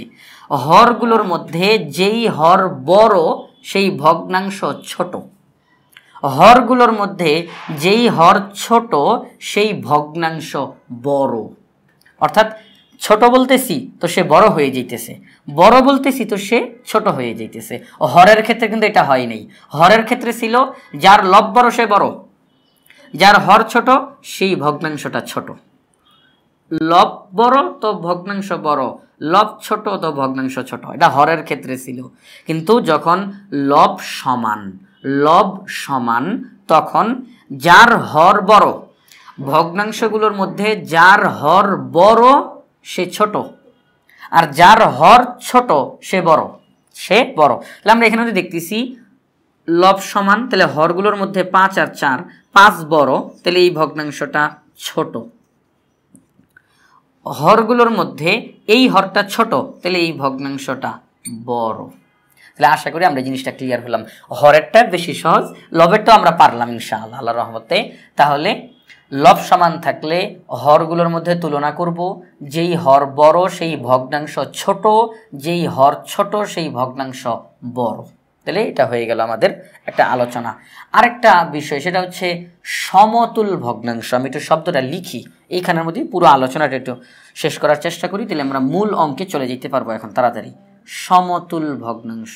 সমতুল ভগ্নাংশ কি বা এটা কাকে বলে? সমতুল ভগ্নাংশ, সমতুল ভগ্নাংশ বলা হয় একটি ভগ্নাংশকে, এটা যে কোনো ভগ্নাংশ হোক, প্রকৃত হোক অপ্রকৃত হোক যেটাই হোক, একটি ভগ্নাংশের লব এবং হরকে একই সংখ্যা দ্বারা গুণ করলে অথবা ভাগ করলে নতুন করে যেই ভগ্নাংশ পাওয়া যায় তাকে বলা হয় সমতুল ভগ্নাংশ। আবারও বলি, একটি ভগ্নাংশের লব এবং হরকে আমি নতুন কোনো সংখ্যা দ্বারা, লব এবং হর দুইটাকেই গুণ করব। লব এবং হরকে আমি একই সংখ্যা দ্বারা গুণ করব। আমি বাইরে থেকে একটা সংখ্যা নিয়ে আসলাম, ওইটা দিয়ে লবকেও গুণ করব, হরকেও গুণ করব। তাহলে আমি যেই ভগ্নাংশটা পাবো নতুন করে তাকে বলা হবে সমতুল ভগ্নাংশ। আবার লব এবং হর উভয়টাকেই আমি নতুন একটা সংখ্যা দ্বারা ভাগ করলাম, লবকেও ওই সংখ্যা দ্বারা ভাগ করলাম, হরকেও ভাগ করলাম, নতুন করে যেই ভগ্নাংশটা পাবো তাকে বলা হবে সমতুল ভগ্নাংশ। এটা আমি উদাহরণ দিলে বেশি ক্লিয়ার হওয়া যাবে। যেমন একটা ভগ্নাংশ লিখলাম 3/2, একটা ভগ্নাংশ লিখলাম। তো এই যে 3/2, এই ভগ্নাংশটার লব 2 হর 3। আমি যদি এখন 2কে 5 দ্বারা গুণ করি, 3কেও 5 দ্বারা গুণ করি, আমি পাবো 5 দুগুণে 10, 3 পাঁচা 15। তাহলে আমি প্রথমে কি লিখছিলাম? প্রথমে লিখছিলাম 3/2, আর এখন কি বেরোইছে? 15/10। অর্থাৎ 3/2 সমতুল ভগ্নাংশ 15/10। সমতুল ভগ্নাংশ বলতে একই বুঝায়, 3/2 যা 15/10 তা। 3/2 এই ভগ্নাংশটাকে বড় বানাইলে 15/10 হয়, 15/10কে ছোট বানাইলে 3/2 হয়, একই সমতুল ভগ্নাংশ। তাহলে এটা কি? লব এবং হরকে আমি একটি সংখ্যা দ্বারা গুণ করলাম, একই সংখ্যা কিন্তু লবকেও আমি যেই সংখ্যা দ্বারা গুণ করছি হরকেও সেই সংখ্যা দ্বারাই গুণ করছি। এটা শর্ত যে লব এবং হর উভয়টাকে একই সংখ্যা দিয়ে গুণ করতে হবে, একই সংখ্যা দিয়ে গুণ করতে হবে। শুধুমাত্র একটা জিনিস খেয়াল রাখতে হবে, শূন্যটা নেওয়া যাবে না, এই জিনিসটা মাথার মধ্যে রাখতে হবে যে সমতুল ভগ্নাংশের ক্ষেত্রে শূন্যকে নেওয়া যাবে না। শূন্য দিয়ে গুণ করলে শূন্য হয়ে যাবে, শূন্য দিয়ে ভাগ করলেও শূন্য হয়ে যাবে, তাই না? তাহলে শূন্যকে নেওয়া যাবে না। শূন্য ব্যতীত অন্য যে কোনো সংখ্যা দ্বারা লবকেও গুণ করব, হরকেও গুণ করব। একই সংখ্যা দ্বারা লব এবং হরকে গুণ করলে নতুন করে যেই ভগ্নাংশটা পাওয়া যায় তাকে বলা হয় প্রথম ভগ্নাংশের সমতুল ভগ্নাংশ। 3/2 সমতুল ভগ্নাংশ 15/10। আবার 15/10কে আমি এখন একটু লিখতে চাই। 15/10 আমি যদি এই যে 15/10 আমি এই উভয় সংখ্যাকে যদি আমি 5 দ্বারা ভাগ করি, একই সংখ্যা দ্বারা ভাগ করলাম, 5 দ্বারা ভাগ করলাম, ফলাফল কত? উপরে 2 নিচে 3। তাহলে এই যে 3/2 আমরা বলতে পারি 15/10 এই ভগ্নাংশের সমতুল ভগ্নাংশ হলো 3/2, অর্থাৎ 15/10 যা 3/2 তা। 15/10কে ছোট বানাইলে 3/2 হয়, 3/2কে বড় বানাইলে 15/10 হয়। তাহলে সমতুল ভগ্নাংশ কাকে বলে? একটি ভগ্নাংশের লব এবং হরকে একই সংখ্যা দ্বারা শূন্য ব্যতীত একই সংখ্যা দ্বারা লব এবং হরকে গুণ করলে অথবা ভাগ করলে নতুন করে যেই ভগ্নাংশ পাওয়া যায় তাকে প্রথম ভগ্নাংশটির সমতুল ভগ্নাংশ বলা হয়। তাহলে সমতুল ভগ্নাংশ কাকে বলে এটাও আমরা আশা করি বুঝতে পারলাম ইনশাআল্লাহ। আমরা এখন এখানে আমাদের একটা প্রশ্ন লিখলাম। প্রশ্নটিতে বলা হয়েছে বক্স থেকে মানে কি? এই যে একটা বক্স দেওয়া আছে, এই বক্সের মধ্যে অনেকগুলো ভগ্নাংশ লেখা। তো তারা বলতেছে এই বক্স থেকে প্রকৃত ভগ্নাংশ এবং যে ভগ্নাংশগুলোর মান 1-এর সমান তা খুঁজে বের করো। এই বক্সের মধ্যে অনেকগুলো ভগ্নাংশ আছে, প্রকৃত ভগ্নাংশ আছে, 1-এর সমান ভগ্নাংশ আছে, 1-এর চাইতে বড় ভগ্নাংশ আছে। অর্থাৎ এখানে 3 রকমের ভগ্নাংশ আছে, 1-এর চাইতে ছোট ভগ্নাংশ, 1-এর সমান ভগ্নাংশ, 1-এর চাইতে বড় ভগ্নাংশ। তো আমাদের প্রশ্নে তারা বলছে প্রকৃত ভগ্নাংশ মানে কি? প্রকৃত ভগ্নাংশ মানে হচ্ছে 1-এর চাইতে ছোট ভগ্নাংশ। তোমরা 1-এর চাইতে ছোট ভগ্নাংশগুলো খুঁজে বের করো। তারপরে এখানে আমাদের বলছে 1-এর সমান ভগ্নাংশগুলো খুঁজে বের করো এবং তাদেরকে আলাদাভাবে লিখতে হবে। প্রকৃত ভগ্নাংশগুলো আমরা লিখব, 1-এর সমান ভগ্নাংশগুলো আমরা লিখব। তো সবার প্রথমে আমরা লিখি সমাধান। তো এটা যদি এখানে আমাদের 2টা ভাগ করা হয়েছে, একটা হচ্ছে প্রকৃত ভগ্নাংশ বের করতে হবে, আর একটা হচ্ছে 1-এর সমান ভগ্নাংশ বের করতে হবে। তাহলে আমরা প্রথম অংশটা করি, এরপরে 2 নম্বর অংশটা করব। তো প্রথম অংশটা হচ্ছে আমরা জানি 1-এর চেয়ে ছোট অর্থাৎ লব ছোট হর বড় ভগ্নাংশকে প্রকৃত ভগ্নাংশ বলে। এই লিঙ্কটা আমরা লিখে নিলাম যে প্রকৃত ভগ্নাংশ কাকে বলে। আমরা জানি 1-এর চেয়ে ছোট ভগ্নাংশকে প্রকৃত ভগ্নাংশ বলে, অর্থাৎ 1-এর চেয়ে ছোট অর্থাৎ লব ছোট হর বড় ভগ্নাংশকে প্রকৃত ভগ্নাংশ বলা হয়। 1-এর চেয়ে ছোট ভগ্নাংশ মানে কি? লব ছোট হর বড়, এই ভগ্নাংশকে প্রকৃত ভগ্নাংশ বলা হয়। তাহলে আমরা এখান থেকে দেখব যে কার মান 1-এর চাইতে ছোট, অর্থাৎ লব ছোট হর বড় ওই ভগ্নাংশগুলো খুঁজে বের করে এখানে মধ্যে আমরা লিখে দিব। আমরা লিখব অতএব প্রকৃত ভগ্নাংশগুলো হলো, এখন আমরা এখান থেকে খুঁজে বের করি যে কোন ভগ্নাংশের লব ছোট হর বড়। আমরা লিখেছি প্রথম যেই ভগ্নাংশটা 3/2, এখানে লব ছোট হর বড়, তাহলে এটা প্রকৃত ভগ্নাংশ। এখানের মধ্যে আমরা তার নামটা লিখে দিব 3/2। এরপর একটা কাজ করতে পারি, সেটা হচ্ছে 1-এর চেয়ে ছোট যেই ভগ্নাংশগুলো অর্থাৎ প্রকৃত ভগ্নাংশগুলো, এগুলো তো আর 1-এর সমান না, এগুলো 1-এর চেয়ে ছোট। তাহলে আমরা আমাদের কাছে যদি পেন্সিল থাকে, আমরা পেন্সিল দিয়ে এইমাত্র যেটা লিখে ফেললাম তাকে আমরা এরকম দাগ দিয়ে দিলে যে সেটা যদি বাদ হয় আমার হিসাব করতে সুবিধা হবে। কারণ আমি যদি এটা দাগ না দিই আমাকে আবার শুরু থেকে সামনে যেতে হবে, বারবারে একই সংখ্যা আমার চোখের সামনে বারবারে পড়বে, বারবারে হিসাব করতে হবে এটা কি 1-এর সমান 1-এর ছোট, বারবারে হিসাব করা লাগবে।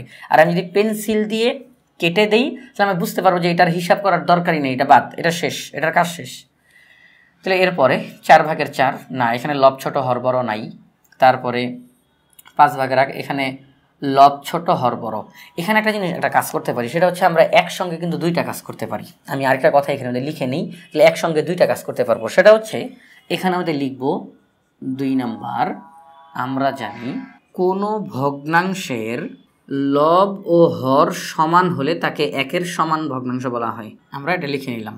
আমরা জানি কোনো ভগ্নাংশের লব ও হর সমান হলে তাকে একের সমান ভগ্নাংশ বলে, অর্থাৎ লব আর হর, অর্থাৎ লব ও হর যদি সমান হয় তাহলে তাকে একের সমান ভগ্নাংশ বলে। তাহলে এখন আমরা লিখব অতএব একের সমান ভগ্নাংশগুলো হলো, আমরা লিখে নিলাম। এতে করে হবে কি, আমরা যখন খাতার মধ্যে অঙ্ক করতে যাব তখন আমাদের সময়টা বাঁচবে। একের সমান ভগ্নাংশগুলো হলো কীরকম সময় বাঁচবে দেখেন, এখনই আমরা সেটা দেখব। সেটা হচ্ছে প্রথমে 3 ভাগে, আমরা এখন এখানে একসঙ্গে খুঁজে বের করব যে ভগ্নাংশের লব ছোট হর বড় হবে তাকে আমরা লিখব প্রকৃত ভগ্নাংশের জায়গায়, আর যে ভগ্নাংশের লব হর দুইটাই সমান থাকবে তাকে লিখব একের সমান ভগ্নাংশের জায়গায়। আমাদের সময় বলতে গেলে অর্ধেক বেঁচে যাবে।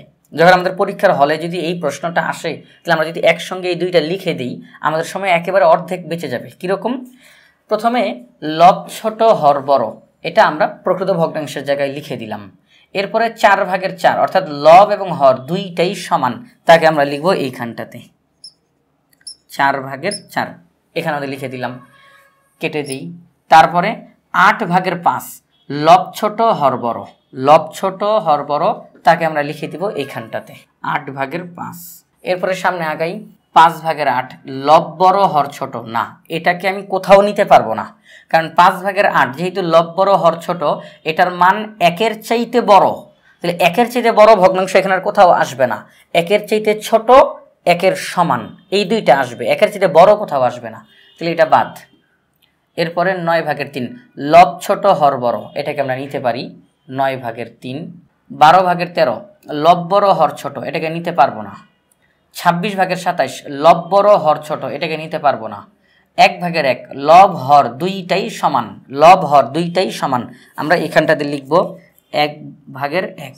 তারপর সামনে আগাই, 76 ভাগের 76, লব হর দুইটাই সমান। এরপর 48 ভাগের 42, লব ছোট হর বড়, তার মানে কি এটা একের চেয়ে ছোট, আমরা তাকে নিতে পারবো 48 ভাগের 42। তারপরে 25 ভাগের 2, লব ছোট হর বড়, তাকেও নেওয়া যায় 25 ভাগের 2। তারপরে 3 ভাগের 3, লব হর দুইটাই সমান, এবার তাকে আমরা এখানটাতে লিখে দিব 3 ভাগের 3। হয়ে গেল আমাদের অঙ্ক শেষ। একই সঙ্গে আমরা দুই কাজ করে ফেললাম। আমরা যদি শুধুমাত্র প্রকৃত ভগ্নাংশগুলো খুঁজে বের করতাম, একের সমান ভগ্নাংশগুলো বের করব, কিন্তু এটা না করে আগে যদি প্রকৃত ভগ্নাংশগুলো শুধু খুঁজে বের করতাম তাহলে আমরা পুরা বক্সটা ঘুরে প্রকৃত ভগ্নাংশগুলো খুঁজে বের করতাম। এরপরে আবার এখানে গিয়ে পুরো বক্সটা ঘুরে একের সমান ভগ্নাংশগুলো খুঁজে বের করতাম, কিন্তু আমরা একসঙ্গে করাতে আমার সময়টা বেঁচে গেল। কিভাবে? একই ভগ্নাংশ, এটা কি একের ছোট নাকি একের সমান? একের ছোট তো এখানে, একের সমান তো এখানে, ব্যাস বসিয়ে দিয়ে একসঙ্গে অঙ্কটা শেষ হয়ে গেল। তাহলে আমাদেরকে তারা বলছে যে এই যে বক্সের মধ্যে যে সংখ্যাগুলো দেওয়া, এই সংখ্যাগুলো থেকে তোমরা একের ছোট অর্থাৎ প্রকৃত ভগ্নাংশগুলো এবং একের সমান যেই ভগ্নাংশগুলো তাদেরকে খুঁজে বের করে আলাদা লেখো। আমরা তাদেরকে আলাদা লিখে দিলাম। এটাই হচ্ছে আমাদের 1 নম্বর প্রশ্নের সমাধান। তাহলে আমরা নতুন করে আরেকটি প্রশ্ন লিখলাম। আমাদের এই প্রশ্নটিতে বলা হয়েছে গাণিতিক প্রতীক ব্যবহার করে নিচের ভগ্নাংশগুলোকে ছোট থেকে বড় ক্রমে সাজাও। অর্থাৎ আমাদেরকে এখানে গাণিতিক প্রতীক ব্যবহার করতে হবে। ছোট চিহ্ন, বড় চিহ্ন, যে চিহ্নগুলো আছে ওই চিহ্নগুলো ব্যবহার করে আমাদেরকে নিচের যে ভগ্নাংশগুলো দেওয়া, এই ভগ্নাংশগুলোকে তাদের মান অনুযায়ী ছোট থেকে বড় ক্রমে সাজাতে হবে। অর্থাৎ সবচেয়ে ছোট ভগ্নাংশটা আগে লিখব, তার চেয়ে একটু বড় ভগ্নাংশ, তার চেয়ে একটু বড় ভগ্নাংশ, এইভাবে করে যাব। অর্থাৎ ছোট থেকে শুরু করব, আস্তে আস্তে বড়র দিকে যাব। তারা আমাদেরকে এটা সাজাইতে বলছে যে এখানে যে ভগ্নাংশগুলো দেওয়া আছে তাদেরকে তোমরা তাদের মান অনুযায়ী ছোট থেকে বড় এই ধারাবাহিকভাবে সাজাতে থাকো এবং তাদের মাঝখানে মাঝখানে গাণিতিক প্রতীক যে চিহ্ন আছে ওই চিহ্নগুলো ব্যবহার করো। ছোট থেকে বড়তে যেতে হলে যে চিহ্ন ব্যবহার করতে হয় সেই চিহ্নগুলো ব্যবহার করে অঙ্কটার সমাধান করো। তো এখানে আমাদের 3টা প্রশ্ন রয়েছে। তো প্রথমে যেই প্রশ্নটা 1 নম্বর প্রশ্ন, 7 ভাগের 6, 7 ভাগের 3, 7 ভাগের 7, 7 ভাগের 2, কয়েকটা ভগ্নাংশ দেওয়া, 4টা ভগ্নাংশ দেওয়া। তো এই 4টা ভগ্নাংশের মধ্যে আমরা দেখতেছি হরগুলো সমান, 4টা ভগ্নাংশেরই হর সমান। তো আমরা সবাই জানি যে যখন ভগ্নাংশের হর সমান থাকে তখন কাজ করতে হয় লবকে নিয়ে, লবের মধ্যে তুলনা করতে হয়। লবের মধ্যে তুলনা করে যেই ভগ্নাংশের লবটাকে বড় পাওয়া যায় সেই ভগ্নাংশটা বড় হয়ে যায়, যে ভগ্নাংশের লবটা ছোট সেই ভগ্নাংশটা ছোট হয়ে যায়। এটা কখন? যখন হর সমান থাকে, যখন হর সমান থাকে। তাহলে এই কথাটা যেহেতু 1 নম্বর প্রশ্নে যেহেতু হরগুলো সমান, ঠিক এই কথাটাই এখন এখানের মধ্যে লিখে দিব যে হর সমান হলে লবগুলোর মধ্যে যার লব বড় সেই ভগ্নাংশ বড়, যার লব ছোট সেই ভগ্নাংশটা ছোট। এই কথাটা এখন আমরা এখানের মধ্যে লিখে দিব। তাহলে আমরা এখানের মধ্যে কথাটা লিখে নিলাম। যে কথাটা আমরা জানি যদি ভগ্নাংশের হরগুলো একই থাকে, তবে যে ভগ্নাংশের লব বড় সে ভগ্নাংশটির মান বড়। যদি হর সমান হয় তাহলে লবগুলোর মধ্যে যার লব বড় সে ভগ্নাংশ বড়, যার লব ছোট সে ভগ্নাংশ ছোট। আমরা এই কথাটা এখানে লিখে নিলাম, কারণ এখানে হর সমান আছে, এই জন্য হরের কথাটা এখানের মধ্যে আমরা লিখে নিলাম।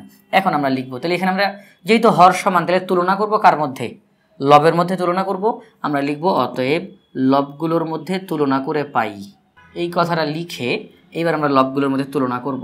এই যে লবগুলো আমাদেরকে তারা কি সাজাইতে বলছে? আমাদেরকে তারা সাজাইতে বলছে ছোট থেকে বড়, অর্থাৎ আমরা শুরু করব ছোট দিয়ে, সেখান থেকে আস্তে আস্তে আমরা বড়র দিকে যাব। তাহলে এই লবগুলোর মধ্যে সবচেয়ে ছোট কোনটা? সবচেয়ে ছোট হচ্ছে 2। লবগুলোর মধ্যে সবচেয়ে ছোট হচ্ছে 2। আমরা 2কে আগে লিখব। তার চাইতে একটু বড় হচ্ছে 3, তার থেকে একটু বড় 6, তার থেকে একটু বড় 7 লেখা হয়ে গেল। আমরা এই যে চিহ্নটা দিলাম, এটা মানে হচ্ছে 2 ছোট 3 বড়, চিহ্নটার মানে হচ্ছে 3 ছোট 6 বড়, চিহ্নটার মানে হচ্ছে 6 ছোট 7 বড়। অর্থাৎ একেবারে ছোটটা থেকে শুরু করে আস্তে আস্তে আমরা বড়র দিকে গেলাম। আমরা তো লবগুলোর মধ্যে তুলনা করলাম, এবার এই লবগুলোর হিসাবে ভগ্নাংশগুলোকে লিখে ফেলি। সবচেয়ে ছোট লব এইটা, তাহলে এই লবটা যেই ভগ্নাংশে আছে সেই ভগ্নাংশটা সবচেয়ে ছোট। সবচেয়ে বড় লব এইটা, তাহলে এই লবটা যেই ভগ্নাংশে আছে সেটা সবচেয়ে বড় ভগ্নাংশ। আমরা সেটাই এখন এখানে লিখে ফেলবো। আমরা লিখব অতএব, ওই উপরের লাইনটা লিখব, গাণিতিক প্রতীক ব্যবহার করে ভগ্নাংশগুলোকে ছোট থেকে বড় ক্রমে সাজিয়ে পাই। হুবহু ওই লাইনটা এখানে আমাদের লিখে দিব আমরা। তাহলে আমরা এখানে কথাটা লিখে ফেললাম, গাণিতিক প্রতীক ব্যবহার করে ভগ্নাংশগুলোকে ছোট থেকে বড় ক্রমে সাজিয়ে পাই। এখন আমরা এই যে সবচেয়ে ছোট লব 2, এই 2 কোথায় আছে? এই যে এটাতে আছে 7/2। তাহলে 7/2 হচ্ছে সবচাইতে ছোট ভগ্নাংশ। 7/2 হচ্ছে সবচাইতে ছোট ভগ্নাংশ। এখন আমরা তার চাইতে একটু বড় ভগ্নাংশ, একটু বড়, অনেক বড়তে না, একটু বড়তে যাব। তাহলে 2 হয়ে গেলে এবার 3 আছে কোথায়? 7/3-এ। আমরা 7/3 লিখব, আবার চিহ্নটা দিব। এই চিহ্নটা মানে 7/3 ছোট। এখন আমরা আরো বড়টা লিখব। আচ্ছা, 3-এর পরে 6 আছে কোথায়? 7/6। আমরা লিখব 7/6, সবচেয়ে বড় 7/7 হয়ে গেল আমাদের 1 নম্বর প্রশ্নের সমাধান। আমাদেরকে তারা বলছে যে এখানে যে ভগ্নাংশগুলো দেওয়া তাদেরকে তোমরা তাদের মান অনুযায়ী ছোট থেকে শুরু করে আস্তে আস্তে বড়র দিকে এই ক্রমে সাজাও। ক্রম মানে ধারাবাহিকতা, সিরিয়াল।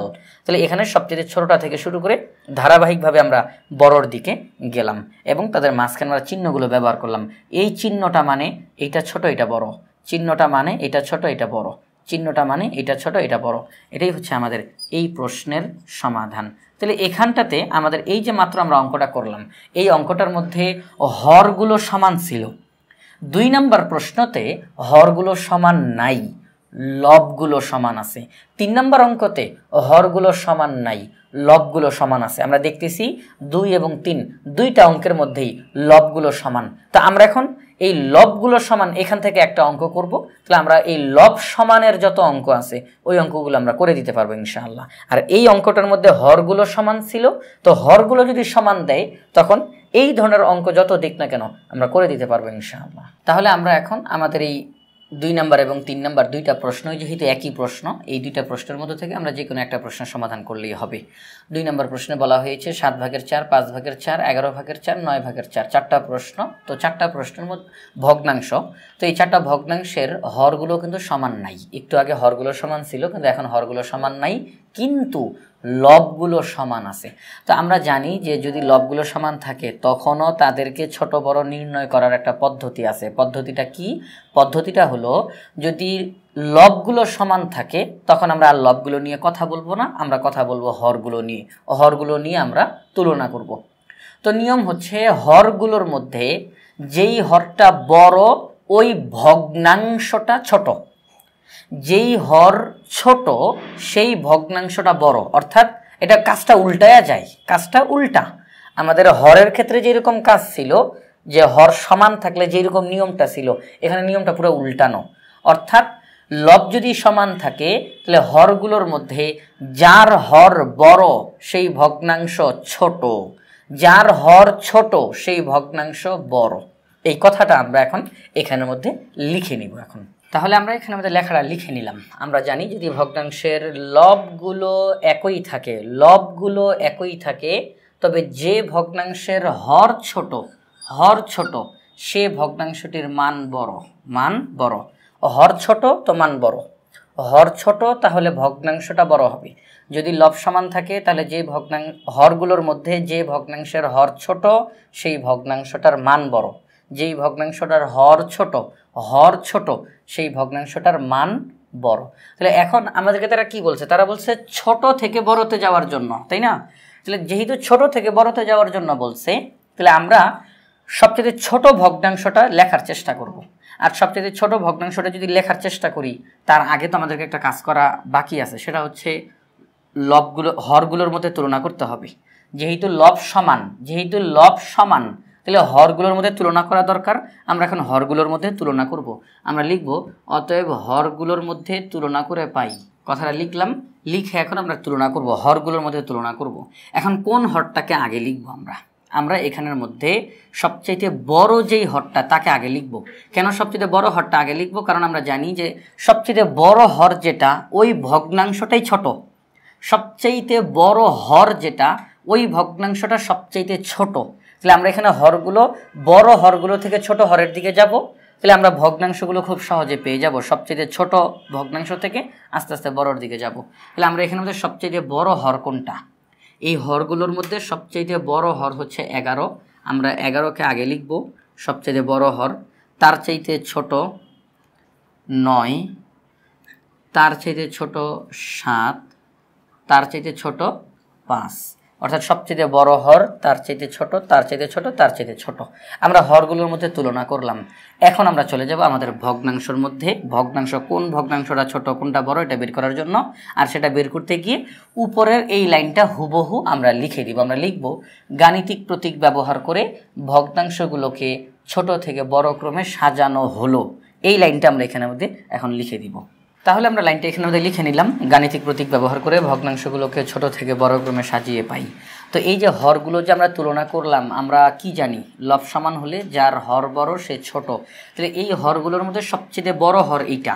তাহলে এটা সবচেয়ে বড় হর মানে এই হরটা যেই ভগ্নাংশতে আছে সেটা সবচেয়ে ছোট, এই হরটা সবচেয়ে বড়। তার মানে কি? এই হর যেই ভগ্নাংশতে আছে সেই ভগ্নাংশটা সবচাইতে ছোট, কারণ এটা সবচেয়ে বড়। তাহলে এই হরটা যেখানে আছে সেটা সবচেয়ে ছোট। উল্টা, একেবারে উল্টানো হবে। তাহলে 11 কোথায় আছে? এই যে 11/4। এটাকে আমরা সবার আগে লিখব 11/4। এটা সবচাইতে ছোট, এটা সবচেয়ে ছোট। তারপরে আছে 9 আছে 9/4, তারপরে 7/4, তারপরে 5/4। এই হচ্ছে আমাদের অঙ্কটা। লবগুলো সমান, তো হরগুলোর মধ্যে যার হর সবচেয়ে বড় সে সবচেয়ে ছোট, আর যার হর সবচেয়ে ছোট সে সবচেয়ে বড়। তাহলে আমরা সবচেয়ে ছোট থেকে ধারাবাহিকভাবে বড়র দিকে গেলাম। সবচেয়ে ছোট, তার চেয়ে একটু বড়, তার চেয়ে একটু বড়, তার চেয়ে একটু বড়। এটা হচ্ছে আমাদের এই অঙ্কের উত্তর। তাহলে আমরা এই যে অঙ্কটা করলাম, আমরা প্রথমে হরগুলোর মধ্যে তুলনা করলাম, আর যার হরটা সবচেয়ে বড় সেই ভগ্নাংশটা সবচেয়ে ছোট, যার হর সবচেয়ে ছোট সেই ভগ্নাংশটা সবচেয়ে বড়। তো এই নিয়মটা অনুসরণ করে, এই পদ্ধতিটা অনুসরণ করে আমরা আমাদের পরের অঙ্ক এবং এছাড়াও আরও যত অঙ্ক দিবে এই ধরনের লব সমান এই ধরনের অঙ্ক আমরা সমাধান করে দিতে পারবো ইনশাআল্লাহ। আমরা নতুন করে এখানে একটি প্রশ্ন লিখলাম। প্রশ্নটিতে বলা হয়েছে খালি ঘরের সংখ্যাগুলো নির্ণয় করো। আপনারা দেখতে পাচ্ছেন এই প্রশ্নগুলোর মধ্যে খালি ঘর আছে। 1 নম্বর প্রশ্নে খালি ঘর, 2 নম্বর প্রশ্নে খালি ঘর, 6 নম্বর প্রশ্নে খালি ঘর। তো এই যে খালি ঘরগুলো, খালি ঘর মানে এই ঘরগুলো খালি, তো এই ঘরগুলোতে সংখ্যা বসাইতে হবে। এই খালি ঘরে যেই সংখ্যাটা বসার কথা, এখন দেখা যাইতেছে না, বসার কথা, তারা বলছে ওই সংখ্যাটা এখানে বসাও। কোন সংখ্যাটা এখানে বসার কথা? তো এটা আমাদেরকে বের করতে হবে। খালি ঘরে যেই সংখ্যাটা বসার কথা তাকে আমাদেরকে বসাইতে হবে। তো এই এক একটা অঙ্ক আমি আপনাদেরকে দুইটা পদ্ধতিতে দেখাবো। যার যেই পদ্ধতি ভালো লাগে সে সেই পদ্ধতিতে করবেন। তবে মূলত 2 নাম্বার যেই পদ্ধতিটা করাবো, প্রথম পদ্ধতি ঠিক আছে, 2 নাম্বার পদ্ধতি যেটা করাবো এটা একটু ভালো করে মাথার মধ্যে রাখেন। তার কারণ হচ্ছে ওই পদ্ধতিটা শুধু আপনাদের ক্লাস এই 4-এর জন্য না, 5, 6, 7, 8 উপরের যত ক্লাস আছে, 2 নাম্বার যেই পদ্ধতি ওই পদ্ধতি আমরা আমাদের পরবর্তী ক্লাসগুলো থেকে ওগুলো ব্যবহার করতে থাকি। আর আমাদের চতুর্থ শ্রেণীতে আমরা 1 নাম্বার যেই পদ্ধতিটা আছে ওইটা ব্যবহার করলেই অঙ্কগুলো হয়ে যাবে। কারণ আমাদের চতুর্থ শ্রেণীতে সংখ্যাগুলো বড় দেয় না, ছোট ছোট সংখ্যা দেয়, যার কারণে প্রথম পদ্ধতিটা আমাদের জন্য সহজ হবে এই ক্লাস 4-এর জন্য। আর 2 নাম্বার যেই পদ্ধতিটা, যখন অনেক বড় বড় সংখ্যা থাকে, অনেকগুলো সংখ্যা থাকে, তখন 2 নাম্বার পদ্ধতিটা সুবিধা হয় বেশি। 1 নাম্বারের চেয়ে 2 নাম্বারটা বেশি সুবিধা হয়। তো আমরা দুইটা পদ্ধতি দেখাবো, কিন্তু আপনাদের 2টা পদ্ধতি খাতার মধ্যে লেখার দরকার নাই। আপনারা যে কোনো একটা পদ্ধতি পরীক্ষার হলে এই 2টা পদ্ধতির যে কোনো একটি পদ্ধতি আপনারা অনুসরণ করবেন ইনশাআল্লাহ। তো 1 নাম্বার যে অঙ্কটা আছে, আমরা সবার প্রথমে 1 নাম্বার প্রশ্নের সমাধান করব। 3/1 = 6 খালি ঘর। এই যে লাইনটা দেওয়া, এটা হচ্ছে আমাদের প্রশ্নটা। 3/1 = 6 খালি ঘর। খালি ঘরের মানটা কত হবে? তো এখন একটা জিনিস ভালো করে খেয়াল করেন, এটা লব, এটা হর, এটা হর। আমরা দেখতেছি 2 জায়গাতেই হর আছে, 2 জায়গাতেই হর আছে, 2 জায়গাতে কিন্তু লব নাই। এক জায়গাতে লব আছে, আরেক জায়গাতে নাই। তো এই জায়গার লবটা আমাদেরকে বের করতে হবে। তাহলে এখানটার মধ্যে এই যে আমরা এই খালি ঘরের মানটা বের করব, একটু ভালো করে খেয়াল করেন। 2 দিকেই যেই সংখ্যাটা দেওয়া থাকবে, 2 দিকে, অর্থাৎ লব যদি 2 দিকেই দেওয়া থাকে আমরা তাদেরকে নিয়ে কাজ করব, হর যদি 2 দিকে দেওয়া থাকে তাদেরকে নিয়ে কাজ করব। অর্থাৎ যেটাতে খালি ঘর, যদি লবে খালি ঘর থাকে ওইটা নিয়ে আমরা কাজ করব না, যদি হরে খালি ঘর থাকে ওইটা নিয়ে কাজ করব না। যেটা 2 দিকেই আছে, লব যদি 2 দিকে থাকে লব নিয়ে কাজ হবে, হর যদি 2 দিকে থাকে হর নিয়ে কাজ হবে। কীরকম? অনেক সহজ। দেখেন, এখানেও হর আছে, এখানেও হর আছে। আচ্ছা, খালি ঘরটা তো এই দিকে, তাই না? খালি ঘরটা এই দিকে, তো এই দিকে আছে 3, এই দিকে আছে 6। 3-এর চাইতে 6 বড় হয় কখন? গুণ করলে না ভাগ করলে? বড় হয় গুণ করলে। তাহলে এই অঙ্কের মধ্যে কিন্তু কোনো যোগ বিয়োগের কাজ নাই, হ্যাঁ, সরাসরি গুণ বা ভাগ দিয়ে আমাদের কাজটা হবে। তাহলে 3-এর চাইতে 6 বড়, 3কে গুণ করলে 6 হবে। 3কে কত দিয়ে গুণ দিলে 6 হয়? 3কে 2 দিয়ে গুণ দিলে 6 হয়। তাহলে 3কে যদি 2 দিয়ে গুণ দিয়ে 6 বানাই, 1কে 2 দিয়ে গুণ দিয়ে এই লবটা বানাবো। 3কে আমরা এখানে মধ্যে ছোট্ট করে দেখিয়ে দিই, 3কে 2 দিয়ে গুণ দিলে হয় 6, 1কেও আমরা 2 দিয়ে গুণ দিব। তাহলে 2 1 2, 1 লাইনে অঙ্ক শেষ। অর্থাৎ প্রথমে দেওয়া আছে 3/1 আর এখানে দেওয়া আছে 6 খালি ঘর। এখানেও হর আছে, এখানেও হর আছে, 2 জায়গাতেই হর আছে। তো আমরা দেখব যে খালি ঘরটা যেই দিকে, ওই দিকের হরটা বড় না ছোট? এই দিকের হরটা বড়। তাহলে 3কে কত দিয়ে গুণ দিলে এই 6 হয়? 3কে 2 দিয়ে গুণ দিলে 6 হয়। তাহলে 3কে 2 দিয়ে গুণ দিলে যদি 6 হয়, তাহলে এখানে যেমন 2 দিয়ে গুণ দিলাম, উপরেও 2 দিয়ে গুণ দিব। সমতুল ভগ্নাংশ মনে আছে? সমতুল ভগ্নাংশ এটা অনেকটা ওই রকমই, যে একটা সমতুল ভগ্নাংশের একটা ঘর তারা খালি রাখছে, লুকায় রাখছে, সেটা বের করতে হবে আমাদেরকে। সেখানে কি শিখেছিলাম? একই সংখ্যা দ্বারা লব এবং হরকে গুণ করতে হবে অথবা ভাগ করতে হবে। এখানে গুণ করা লাগছে অঙ্ক অনুযায়ী। 3কে 2 দিয়ে গুণ দিলে 6, তাহলে 1কেও 2 দিয়ে গুণ দিয়ে উপরে 2 বানাবো। আমরা বলবো উত্তর খালি ঘরের ভিতরে 2 বসবে। শেষ আমাদের। এটা হচ্ছে আমাদের প্রথম পদ্ধতিটা। এবার চলে যাব আমরা বিকল্প পদ্ধতিতে চলে যাব। এখন আপনাদের কাছে দেখে মনে হইতে পারে যে বিকল্প পদ্ধতিটা একটু বেশি, আর কি লাইনটা একটু বেশি করতে হয়, কিন্তু মনে রাখতে হবে বিকল্প পদ্ধতি এখন যেই অঙ্কটা করব যেইভাবে, এটাই আমাদের সামনের দিকে বেশি কাজে লাগবে পরবর্তী শ্রেণী থেকে। এই পদ্ধতিটা আমরা সব জায়গার মধ্যে ব্যবহার করতে পারবো না, অনেক জায়গা থেকে আমাদের অনেক কষ্ট হয়ে যাবে, অনেক কঠিন হয়ে যাবে এটা মানতে গিয়ে।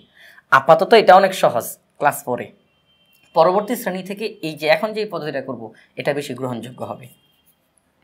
তাহলে যেই প্রশ্নটা সেটাই লিখবো এখন। 3/1 = 6 খালি ঘর লিখলাম, এটা প্রশ্ন। এবার সমাধান করব। তো এখন যেই পদ্ধতিটা সমাধান করব সেটা হচ্ছে, আপনাদেরকে একটা জিনিস দেখাই, সেটা হচ্ছে আর গুণন বলতে বোঝানো হয় একটা ভগ্নাংশের লব হর, আরেকটা ভগ্নাংশের লব হর। আর গুণন বলতে বোঝানো হয় একটি ভগ্নাংশের লবের সাথে অন্য ভগ্নাংশের হর গুণ করতে হয়। দেখেন, দেখে কিন্তু গুণের মতোই মনে হইতেছে। একটি ভগ্নাংশের লবের সাথে আরেকটি ভগ্নাংশের হর গুণ, একটি ভগ্নাংশের লবের সাথে আরেকটি ভগ্নাংশের হর গুণ, আর গুণনের মতো। তাহলে এখানটার মতো আমরা সেই কাজটাই করব। তাহলে এখন পরবর্তী লাইনে গিয়ে আমরা মূলত খালি ঘরের মান বের করতে হবে। খালি ঘরের সাথে কার গুণ হবে? খালি ঘরের সাথে এই নিয়ম অনুযায়ী খালি ঘরের সাথে 3-এর গুণ হওয়ার কথা। তাহলে 3 গুণ খালি ঘর সমান 1 গুণ 6। এই যে এটা অনুযায়ী লব হর 1 গুণ 6, 1 গুণ 6। পরবর্তী লাইনে আমরা যার মানটা বের করব, খালি ঘরের মানটা বের করব, তাকে একা রেখে দিব, তাকে একা বানায় ফেলবো, তার সাথে অন্য কাউকে রাখবো না আমরা। তাহলে খালি ঘর একা থাকবে, খালি ঘরের সাথে যেটা আছে তাকে আমরা অন্যদিকে পাঠিয়ে দিব।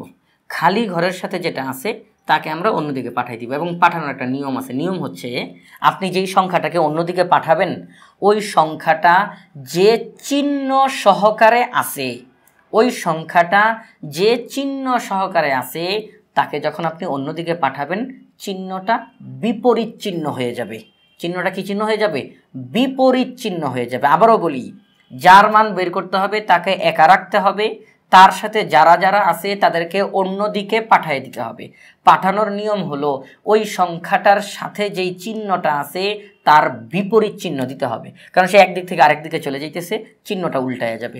তাহলে আমাদের এই দিকে আছে 1 গুণ 6, 6 একে 6, আর 3 গুণ, তাহলে 3 গুণ, এই গুণটা যদি এইদিকে আসে তাহলে কী হবে? ভাগ 3, ভাগ 3, গুণটা হয়ে গেল ভাগ 3 চলে আসলো। আচ্ছা, 3 6-এর মধ্যে 2 বার যায়, 3 6-এর মধ্যে কবার যায়? 2 বার, 3 2 6। অতএব খালি ঘর সমান 2। দেখে অনেকেরই মনে হইতেছে এটা 1 লাইনের অঙ্ক আর এটা 4 লাইনের অঙ্ক, বরঞ্চ এটাই আমাদের পরবর্তী শ্রেণী থেকে এটা বেশি কাজে লাগবে, এটা বেশি কাজে লাগবে। এবং এটা বড় বড় সংখ্যা যখন দিবে তখন এটাই আমাদের জন্য সহজ হবে, এটা কঠিন হয়ে যাবে। তাহলে আমরা একটা অঙ্ক করলাম, আমরা করলাম। এখন এখান থেকে আমরা আরেকটা যে কোনো একটা অঙ্ক করি। আমরা দেখতেছি প্রথম 3টা অঙ্কের মধ্যে লবের মধ্যে খালি ঘর, আর এই 3টা অঙ্কের মধ্যে হরের মধ্যে খালি ঘর। তাহলে হরগুলোর মধ্যে একটা অঙ্ক করি। মাত্র তো লবের অঙ্ক করলাম, এবার হরের একটা অঙ্ক করি। আমরা এখানের মধ্যে সমাধান করব 4 5 6, এই 3টার মধ্যে কোনটা করা যায়? আমরা এই 3টার মধ্যে যে কোনো একটা অঙ্ক করি। 5 নম্বরটা করি। 9 ভাগের 2 সমান খালি ঘর ভাগের 16। এই প্রশ্নটা ওখানের মধ্যে আমরা লিখে ফেলবো এখন। তাহলে আমরা এখানের মধ্যে প্রশ্নটা লিখে ফেললাম। খেয়াল করেন, ঠিক এই যে প্রথম যেই পদ্ধতিটা ওইটার মতো করে এখানে করব। আমরা দেখতেছি লব আছে, লব আছে, ঠিক আছে, দুই দিকেই লব আছে। এটা একটা ভগ্নাংশ, এটা একটা ভগ্নাংশ। তাহলে এই ভগ্নাংশের লব 2, এই ভগ্নাংশের লব 16, দুই দিকেই লব আছে। তাহলে এই লব নিয়ে আমাদেরকে কাজ করতে হবে, কারণ এখানে হর আছে কিন্তু এখানে কিন্তু হর নাই। তাহলে আমরা এখানের মধ্যে হর নিয়ে কাজ করতে পারবো না, আমাদেরকে লব নিয়ে কাজ করতে হবে। আচ্ছা, খালি ঘরটা কোন দিকে? এই দিকে খালি ঘরটা। তো খালি ঘরের এই দিকে 16, লব কত? খালি ঘরের এই দিকে লব 16। তাহলে এই লবটা কি এই লবের চাইতে বড় না ছোট? বড়। এখানে আছে 2, এখানে আছে 16, তাহলে 2-এর চাইতে 16 বড় না ছোট? 2-এর চাইতে 16 বড়। আচ্ছা, ঠিক আছে, ভালো কথা। তাহলে 2-এর চাইতে যদি 16 বড় হয়, আপনারা একটা মাঝখানে একটা সমান চিহ্ন দেখতে পারতেছেন। সমান চিহ্নটা মানে কি? বাম দিকের ভগ্নাংশ ডান দিকের ভগ্নাংশ দুইটাই সমান, কিন্তু এখানে যে 2 আর এখানে 16 সমান তো হইল না। এটা হচ্ছে সমতুল ভগ্নাংশ, যেরকম এটা ওইটাই। সেটা হচ্ছে এই 2কে আমরা এখন 16-র সমান বানাবো, 2কে 16-র সমান বানাবো। তাহলে এই যে 2 লব আর এই যে 16 লব, এই 2কে এই 16-র সমান বানাবো, ঠিক আছে। তাহলে 2কে কত দিয়ে গুণ দিলে 16 হবে? 2কে 8 দিয়ে গুণ দিলে 16 হবে। আমরা 8 দিয়ে গুণ দিব। তা 2কে যদি 8 দিয়ে গুণ দেই, নিচেও 8 দিয়ে গুণ দিতে হবে। একই সংখ্যা দ্বারা লব এবং হর উভয়টাকে গুণ করতে হয়, এটা নিয়ম। তাহলে আমরা এখন 8 দুগুণে 16, 8 নং 72 পেয়ে গেলাম আমাদের ফলাফল বের হয়ে গেল। আমরা লিখে দিই উত্তর 72 খালি ঘরের ভিতরে। এটা আমরা এখানের মধ্যে লিখে দিই, এটার মতো করে লিখে দিলাম, হয়ে গেল।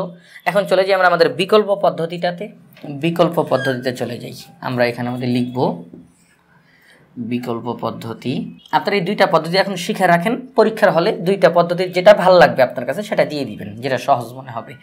আচ্ছা, হয়ে গেল। এখন আমরা আমাদের প্রশ্নটা লিখি। 9 ভাগের 2 খালি ঘর ভাগের 16। পরবর্তী লাইনে গিয়ে যেই কাজটা করব, এই যে আর গুণনের কাজটা করব এখন। তবে খালি ঘরের সাথে কার গুণ হওয়ার কথা?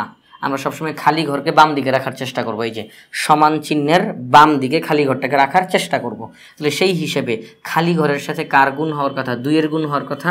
আমরা লিখব 2 গুণ খালি ঘর, 2 গুণ খালি ঘর। এই দিকে আরেকটা জিনিস, সেটা হচ্ছে 2 গুণ খালি ঘর। আবার কেউ যদি চান যে খালি ঘর গুণ 2 লিখবেন, তাও একই, ওটার কোনো সমস্যা নাই। গুণের চিহ্নটা আগে বা পরে দেন, ওটা কোনো ব্যাপার না। 2 গুণ খালি ঘর লিখলাম। এদিকে কার গুণ হওয়ার কথা? 9 গুণ 16 লিখলাম, 9 গুণ 16 লিখে দিলাম। ওকে, ঠিক আছে। এবার পরবর্তী লাইনে যাই। আমাদের কি কথা ছিল? যার মান বের করব তাকে একা রাখবো, তার সাথে যে আছে তাকে অন্যদিকে পাঠিয়ে দিব। তাহলে 16 গুণ 9, দেখেন আমরা এখানে গুণ করতেছি না, 16 গুণ 9 করতেছি না, যেভাবে আছে এইভাবেই থাকুক, কিচ্ছু করার দরকার নাই। 16 গুণ 9। আর এই যে 2 গুণ, চাইলে আপনি এটা গুণ করতে পারেন, কিন্তু সময় লাগবে, গুণ করার দরকার নাই, এভাবেই রেখে দেন। 2 গুণ, এটা যদি এইদিকে আসে তাহলে ভাগ 2, এদিকে আছে গুণ, এখানে হয়ে গেল ভাগ, 2টা চলে গেল ভাগ আকারে। তাহলে এবার দেখেন কত সহজভাবে আমরা অঙ্কটা করে ফেলবো। 2 16-র মধ্যে 8 বার যায়, 2 16-র মধ্যে 8 বার যায়, 8 2 16 শেষ। অতএব খালি ঘর সমান 8 গুণ 9, 8 নং 72, 8 নং 72। এটা হচ্ছে আমাদের এই অঙ্কের ফলাফল। উত্তর খালি ঘরের ভিতরে 72 বলবে। তারা বলছে খালি ঘরটা পূরণ করো। তাহলে আমরা আমাদের খালি ঘরটা পূরণ করে ফলাফলটা লিখে দিলাম। এখানটার মধ্যে ফলাফল লিখি নাই না, এখানটার ফলাফলটা লিখে দিই। উত্তর খালি ঘরের ভিতরে 2 বসবে। ঠিক আছে, তাহলে এই যে আমরা 2টা অঙ্ক করলাম, 2টা পদ্ধতিতে করলাম, একই অঙ্ক 2 পদ্ধতিতে। 2 পদ্ধতির মধ্যে এটা তুলনামূলক বড় মনে হইতেছে, কিন্তু এটাই ভবিষ্যতে আমাদের বেশি কাজে লাগবে। আর এটা তুলনামূলক সহজ মনে হইতেছে, এটা আমাদের ক্লাস 4-এ যে ছোট ছোট সংখ্যা যদি দেয়, ছোট ছোট সংখ্যা যদি দেয়, এটা আমাদের জন্য বেশি সহজ হবে। আর যখন সংখ্যাটা একটু বড় দিবে, এটা আমাদের জন্য বেশি সহজ হবে। তো আশা করি এই যে 2টা পদ্ধতির অঙ্ক করলাম, আমরা এখন 6টা অঙ্ক করলাম, তো সামনে গিয়ে আরও কিছু অঙ্কের সমাধান করব এই পদ্ধতিতে। তাহলে এখন নতুন করে আবার কয়েকটি প্রশ্ন লিখলাম, সেই একই রকমের। খালি ঘরের সংখ্যাগুলো নির্ণয় করো, এখানের মধ্যে দিয়ে দিই। তাহলে খালি ঘরের সংখ্যাগুলো নির্ণয় করো। এখানের মধ্যে 6টা প্রশ্ন লেখা আছে, প্রত্যেকটার মধ্যেই খালি ঘর আছে। একটু আগে যে অঙ্কগুলো করেছি একই রকমভাবে আবার অঙ্কগুলো লিখলাম। তো এখানের মধ্যে 1 নম্বর যে প্রশ্নটা, আমি আবারও 2টা পদ্ধতিতে অঙ্কগুলো করে দেখাবো। 1 নম্বর যে প্রশ্নটার, তার সমাধান করব আমরা এখন। 6/3 সমান 2 ভাগের খালি ঘর। আমরা দেখতেছি এখানে লব আছে, কিন্তু এখানে লব নাই, এখানে হর আছে, এখানেও হর আছে, 2 জায়গার মধ্যেই হর আছে। তাহলে আমরা হরটা নিয়ে কাজ করব। তাহলে 2 জায়গার মধ্যেই হর, আমরা দেখতেছি খালি ঘর যেই দিকে আছে সেই দিকের হরটা কত? 2। এই হরটা কি এই হরের চাইতে ছোট না বড়? খালি ঘরের দিকে যেই হরটা আছে এইটা কি ছোট নাকি বড় এই হরের চাইতে? এই হরের চাইতে এই হরটা ছোট। তাহলে এই হরটা যেহেতু ছোট, 6কে কত দিয়ে গুণ করলে বা ভাগ করলে এই 2 হবে? যেহেতু আমরা এখানের মধ্যে বললাম এটা ছোট, তাহলে এখানের মধ্যে গুণের কোনো কথা আসবে না, গুণ করলে তো বাড়বে। তাহলে আমরা ভাগ করব যাতে কমে। 6কে কত দিয়ে ভাগ করলে 2 হয়? 6কে 3 দিয়ে ভাগ করলে 2 হবে, তাই না? তাহলে 6কে 3 দিয়ে ভাগ করলে 2 হয়। তাহলে এখানে যেহেতু আমরা 3 দিয়ে ভাগ করলাম, তাহলে উপরেও আমরা 3 দিয়ে ভাগ করব, যেটা নিয়ম। একই সংখ্যা দ্বারা লব এবং হর উভয়টাকেই ভাগ করব আমরা। তাহলে 6কে 3 দ্বারা ভাগ করলে হয় 2, 3কে 3 দ্বারা ভাগ করলে হয় 1। আমাদের অঙ্কের সমাধান হয়ে গেল। খালি ঘরের মান হচ্ছে 1। এটা হচ্ছে আমাদের এই প্রশ্নের সমাধান। তাহলে আমরা এখন বিকল্প যেই পদ্ধতি সেভাবে সমাধানটা করে দেখি। 6/3 সমান উপরে খালি ঘর নিচে 2। পরবর্তী লাইনে আমরা যেই কাজটা করব আর গুণনের কাজ। আর আর গুণনের কাজ করতে গিয়ে যার মানটা বের করব তাকে আমরা বাম দিকে রাখার চেষ্টা করব। তাহলে সেই হিসেবে খালি ঘরের সাথে গুণ হওয়ার কথা 6, তাহলে আমরা লিখব 6 গুণ খালি ঘর সমান 3 গুণ 2। পরবর্তী লাইনে গিয়ে খালি ঘরকে একা রাখবো। খালি ঘরের সাথে আছে 6 গুণ আকারে, 6কে আমরা ওই দিকে পাঠিয়ে দিব, এখানে আছে গুণ, ওই দিকে গেলে হয়ে যাবে ভাগ 6। তাহলে এখন এটা হচ্ছে আমাদের অঙ্ক, এখনই আমাদের ফলাফলটা বের হবে। 3 6-এর মধ্যে 2 বার যায়, 3 6-এর মধ্যে কয়বার যায়? 2 বার। 3 দুগুণে 6, 2 2-এর মধ্যে 1 বার যায়, 2 1-কে 2। অতএব খালি ঘর সমান 1। আমরা পেয়ে গেলাম, এখানেও ফলাফল 1, এখানেও ফলাফল এক। অঙ্ক তো একই অঙ্ক, ভিন্ন পদ্ধতিতে করতেছি, তাই বলে তো আর ফলাফলের কোনো পরিবর্তন হবে না, ফলাফল একই ফলাফল বের হবে। উত্তর খালি ঘরের ভিতরে 1 বসবে। হয়ে গেল আমাদের এই প্রশ্নের সমাধান। আমরা এখন আবার আরেকটা প্রশ্নের সমাধান করি, বাকি প্রশ্নগুলোর মধ্যে একটু বড় প্রশ্ন সমাধান করি। 5 নম্বর প্রশ্নটা সমাধান করি। 65 আছে, উপরে 5 নিচে 65, এই প্রশ্নটা সমাধান করি। তাহলে আমরা আমাদের এই প্রশ্নটা এখানের মধ্যে লিখে নিলাম, 65/5 সমান খালি ঘর ভাগের 1। আমরা এখানের মধ্যে দেখতেছি যে এই ভগ্নাংশের লব আছে, এই ভগ্নাংশেরও লব আছে, দুই জায়গার মধ্যেই লব আছে। এই ভগ্নাংশে হর আছে, কিন্তু এই ভগ্নাংশে হর নাই, তাহলে হর নিয়ে আমরা কাজটা করতে পারবো না। যেহেতু দুই জায়গার মধ্যেই লব আছে, আমরা লব নিয়ে কাজটা করব। খালি ঘর যেই দিকে সেই দিকের লবটা কত? 1। খালি ঘর যেদিকে সেদিকের লব হচ্ছে 1, আর এই দিকের লব কত? 5। তাহলে এই 5-এর চাইতে খালি ঘরের দিকে যেই লবটা আছে এটা কি ছোট নাকি বড়? এই লবের চাইতে এই লবটা ছোট। তাহলে এই লবটা ছোট যেহেতু হলো, তাহলে এই লবকে গুণ করলে কি ছোট হয় নাকি ভাগ করলে ছোট হয়? ভাগ করলে ছোট হয়। এই লবকে কত দিয়ে ভাগ করলে এই লবটা তৈরি হবে? মাঝখানে কিন্তু আপনারা সমান চিহ্ন দেখতেছেন, অর্থাৎ সমান সমান হবে। আমরা দুইটা ভগ্নাংশ সমান বানায় ফেলবো। তাহলে এদিকে আছে 5, এদিকে আছে 1। এই দিকে যে 1 আছে, এই 5কে 1-এর সমান বানায় ফেলবো। 5কে কত দিয়ে ভাগ করলে 1-এর সমান হবে? 5কে যদি আমরা 5 দিয়ে ভাগ করি, 5কে যদি 5 দিয়ে ভাগ করি তাহলে 1-এর সমান হবে। তাহলে এখানে যেহেতু 5 দিয়ে ভাগ করলাম, তাহলে এখানেও 5 দিয়ে ভাগ করব। দুই জায়গার মধ্যেই 5 দিয়ে ভাগ হবে। হয়ে গেল দুই জায়গার মধ্যে 5 দিয়ে ভাগ। তাহলে এখন 5কে 5 দিয়ে ভাগ করলে 1, 65কে 5 দিয়ে ভাগ করলে কত হয়? 65-এর মধ্যে 5 কয়বার যায়? এই যে এখানে আমাদের দেখাই, 65কে 5 দিয়ে ভাগ করি, 5 13 65, এখানে দেখাই 5 6-এর মধ্যে একবার যায়, 5 1-কে 5 থাকে 1, উপর থেকে 5 নামাই, 5 15-এর মধ্যে যায় 3 বার, 3 5 15। আমরা দেখলাম 5 65-এর মধ্যে 13 বার যায়। তাহলে এই খালি ঘরের এখানে বসবে 13। খালি ঘরের এখানে কত বসবে? 13। তাহলেই সমান সমান হয়ে যাবে। 5কে 5 দিয়ে ভাগ করলে 1, 65কে 5 দিয়ে ভাগ করলে 13, দুইটা ভগ্নাংশ সমান হয়ে যাবে। খালি ঘরের মান পেয়ে গেলাম উত্তর 13। এটা তো আমাদের প্রথম পদ্ধতিটা। এখন আমরা আমাদের বিকল্প যেই পদ্ধতি সেই পদ্ধতিতে অঙ্কটা করব। তাহলে বিকল্প পদ্ধতিতে আগে আমরা প্রশ্নটা উঠাই, 65/5 সমান খালি ঘর ভাগের 1।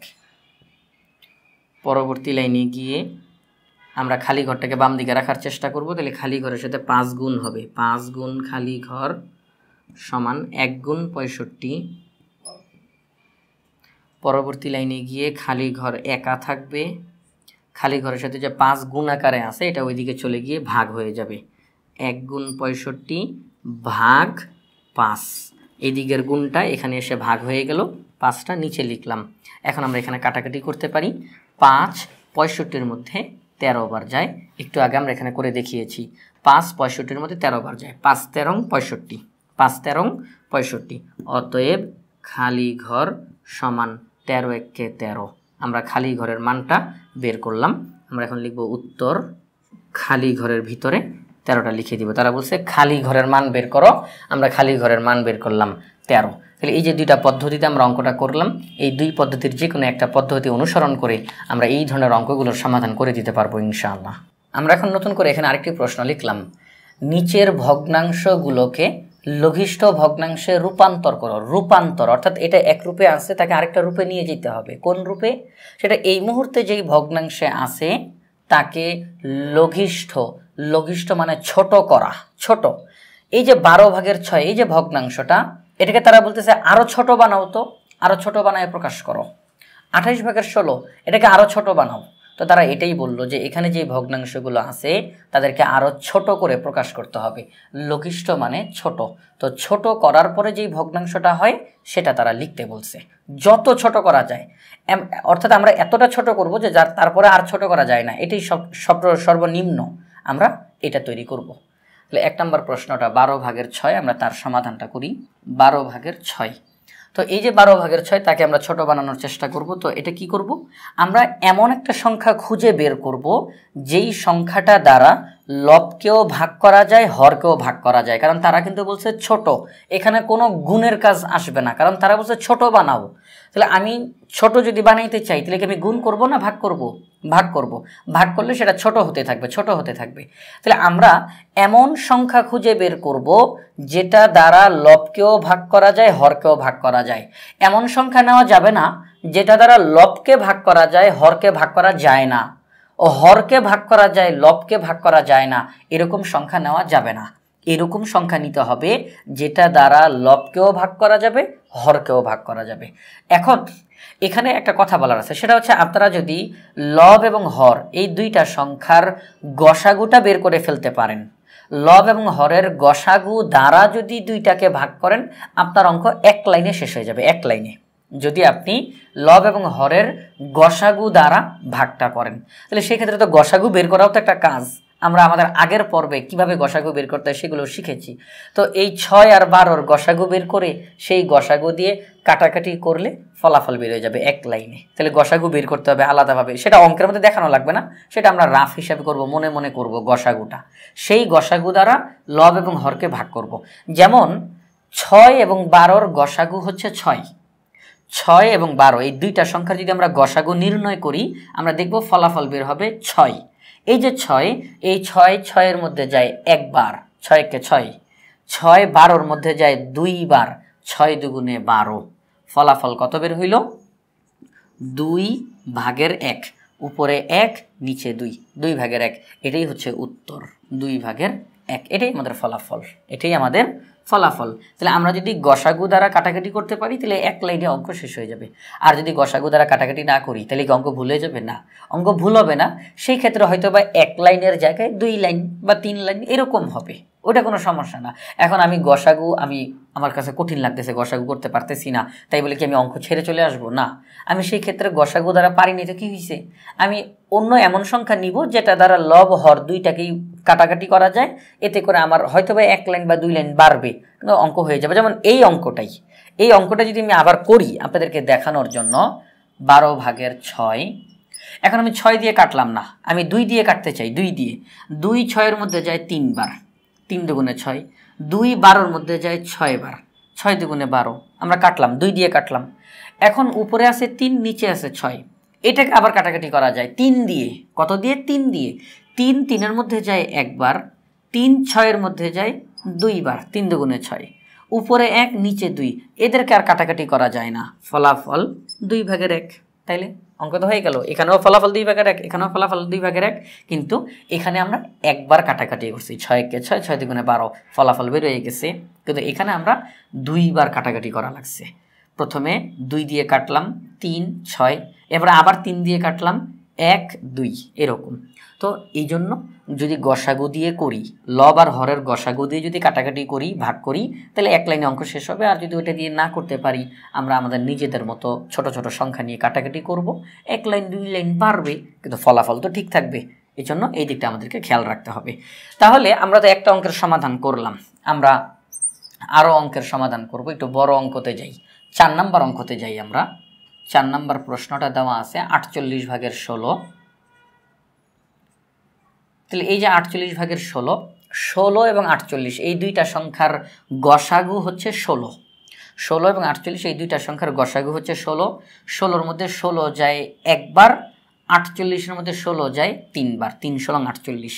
তাহলে এটা যদি গসাগু দিয়ে কাটাকাটি করি একবারে শেষ। আর যদি অন্য কোনো সংখ্যা দিয়ে কাটতে চাই, যেমন 4 দিয়ে যদি কাটতে চাই, 4 16-র মধ্যে যায় 4 বার, 4 4 16, 4 48-এর মধ্যে যায় 12 বার, 4 12 48। এরপরে আবার কাটাকাটি করা যায়, 4 4-এর মধ্যে যায় একবার, 4 12-র মধ্যে যায় 3 বার, 3 4 12। আর কাটাকাটি করা যায় না, উপরে 1 নিচে 3। আমরা পরবর্তী লাইনে লিখে দিব 3/1। অতএব আমরা ফলাফলটা হিসাবে আমাদের প্রশ্নে যে লাইনটা লিখছে এটা লিখে দিই। অতএব 48/16-কে লঘিষ্ঠ ভগ্নাংশে রূপান্তর করলে হয় 3/1। এটা হচ্ছে আমাদের এই অঙ্কের উত্তর। আমরা এটা করলাম। এখন আমরা চলে যাই, আমরা দুইটা অঙ্কের সমাধান করলাম। এখন আমরা চলে যাই আমাদের এখানের মধ্যে 7 নম্বর অঙ্কে দেওয়া আছে 25/20। এই অঙ্কটার সমাধানটা কি হবে? এটা 7 নম্বর অঙ্ক। 25/20। এই দুইটা সংখ্যার মধ্যে আমরা এমন একটা সংখ্যা খুঁজে বের করব যেটা দুইটার মধ্যেই যায়, সেটা হচ্ছে 5। 5 20-এর মধ্যে যায় 4 বার, 4 5 20। 5 25-এর মধ্যে যায় 5 বার, 5 5 25। উপরে আছে 4, নিচে আছে 5। এমন কোনো সংখ্যা কি আছে যেটা দ্বারা দুইটা কি কাটাকাটি করা যাবে? হ্যাঁ আছে, সেটা হচ্ছে 1। কিন্তু 1 দিয়ে কাটাকাটি করার দরকার নেই, কারণ 1 দিয়ে আমি কাটি বা গুণ করি, ফলাফল সেটাই বের হয়, কোনো পরিবর্তন হয় না। তাহলে 1-এর দিয়ে কাটাকাটি করার কোনো দরকার নেই। তাহলে 1 ব্যতীত অন্য কোনো সংখ্যা 4 এবং 5-এর মধ্যে যায় না। তাহলে যেহেতু যায় না, তাহলে এখানেই ফলাফল আমাদের বের হয়ে গেল, উপরে 4 নিচে 5, 5/4, অর্থাৎ 25/20। এই ভগ্নাংশটাকে যদি আমরা একেবারে ছোট করে প্রকাশ করতে চাই, তাহলে ফলাফল বের হবে 5/4। এটাই হচ্ছে আমাদের উত্তর। আমরা এই লাইনটা এখানের মধ্যে লিখে দিব, লিখে দিয়ে আমরা আমাদের ফলাফলটা এখানের মধ্যে বসিয়ে দিব, তাহলে আমাদের অঙ্কটা হয়ে যাবে। আমরা আমাদের এখানের মধ্যে 12টা অঙ্ক দেওয়া আছে, 12টার মধ্যে 3টা অঙ্কের সমাধান করলাম। সর্বশেষ একটা অঙ্কের সমাধান করে দিই, 11 নম্বর অঙ্ক, 49/28। এই অঙ্কটার সমাধানটা আমরা এখানের মধ্যে করি। তাহলে 49/28 আমরা এমন একটা সংখ্যা খুঁজে বের করব যেটা লবের মধ্যেও যাবে, হরের মধ্যেও যাবে। সেটা কি? সেটা হচ্ছে 7। সেটা হচ্ছে 7। আমরা 7 দিয়ে লব এবং হর উভয়টাকেই কাটাকাটি করতে পারবো। 7 28-এর মধ্যে যায় 4 বার, 4 7 28। 7 49-এর মধ্যে যায় 7 বার, 7 7 49। তাহলে 4 7 28, 7 7 49। আমরা 7 দিয়ে কাটলাম। তাহলে এখন উপরে বের হয়েছে 4, নিচে বের হয়েছে 7। 1 ব্যতীত অন্য কোনো সংখ্যা দ্বারা এদেরকে আর কাটাকাটি করা যায় না। 1 দিয়ে সবাইকে কাটাকাটি করা যায়। আপনি 1 দিয়ে যে কোনো কিছুকে গুণ করতে পারেন, 1 দিয়ে যে কোনো কিছুকে ভাগ করতে পারেন, এতে মানের কোনো পরিবর্তন হবে না। তাহলে এখানে আমরা 1 দিয়ে আর কাটাকাটি করার কোনো প্রয়োজন নাই। 7/4 এটাকে 1 ছাড়া অন্য কোনো সংখ্যা দ্বারা কাটাকাটি করা যায় না। 4 4-এর মধ্যে যায়, 7-এর মধ্যে যায় না। 7 7-এর মধ্যে যায়, 4-এর মধ্যে যায় না। তাইলে আমরা দেখলাম এটাই আমাদের ফলাফল, কারণ এটাকে আর ছোট করা যাইতেছে না। তাইলে এটাই হচ্ছে আমাদের ফলাফল। আপনারা আবার এরকম ফোটা ফোটা দিয়েন না, এটা হচ্ছে এখানে লিখবেন যে 49/28কে লঘিষ্ঠ ভগ্নাংশে রূপান্তর করলে হয় 7/4। এই কথাটা লিখে দিয়ে উত্তর শব্দটা দিয়ে দিবেন, তাহলে আমাদের অঙ্কের ফলাফল হয়ে গেল। এটাই হচ্ছে আমাদের এই প্রশ্নের সমাধান। তাহলে আমাদেরকে যে তারা বলল নিচের ভগ্নাংশগুলোকে লঘিষ্ঠ ভগ্নাংশে রূপান্তর করো, অর্থাৎ এখানে যেই ভগ্নাংশগুলো দেওয়া আছে তাদেরকে আরও ছোট করে প্রকাশ করো, যত ছোট করা যায় সর্বনিম্ন আকারে প্রকাশ করো। তাহলে আমরা এই যে 12/16 এই ভগ্নাংশকে আরও ছোট করে তৈরি করলাম 2/1। মনে রাখতে হবে 12/6 যা, 2/1 তা। 2/1কে যদি বড় বানাই 12/6 হবে, 12/6কে যদি ছোট বানাই 2/1 হবে। দুইটা একই জিনিস, কিন্তু দেখা যাইতেছে যে এটা বড় এটা ছোট মনে হইতেছে এরকম। তো তারা আমাদেরকে এটাই বলছে যে তোমাদেরকে যেই ভগ্নাংশগুলো আমরা দিলাম তাদেরকে আরও ছোট করে তোমরা প্রকাশ করো। তাহলে আমরা আমাদের আজকের এই পর্বটিতে সাধারণ ভগ্নাংশ নিয়ে বিস্তারিত আলোচনা করলাম, শুরু থেকে শেষ পর্যন্ত। সাধারণ ভগ্নাংশ কত প্রকার, কোনটা কাকে বলে, বিভিন্ন উদাহরণের মাধ্যমে এবং বিশেষ খুব গুরুত্বপূর্ণ বেশ কিছু গুরুত্বপূর্ণ প্রশ্নের সমাধানও আমরা করলাম। আশা করি আজকের পর্বটি তোমাদের ভালো লেগেছে। পরবর্তী পর্ব দেখার আমন্ত্রণ জানিয়ে আজকের মতো এখানেই বিদায় নিচ্ছি। আসসালামু আলাইকুম।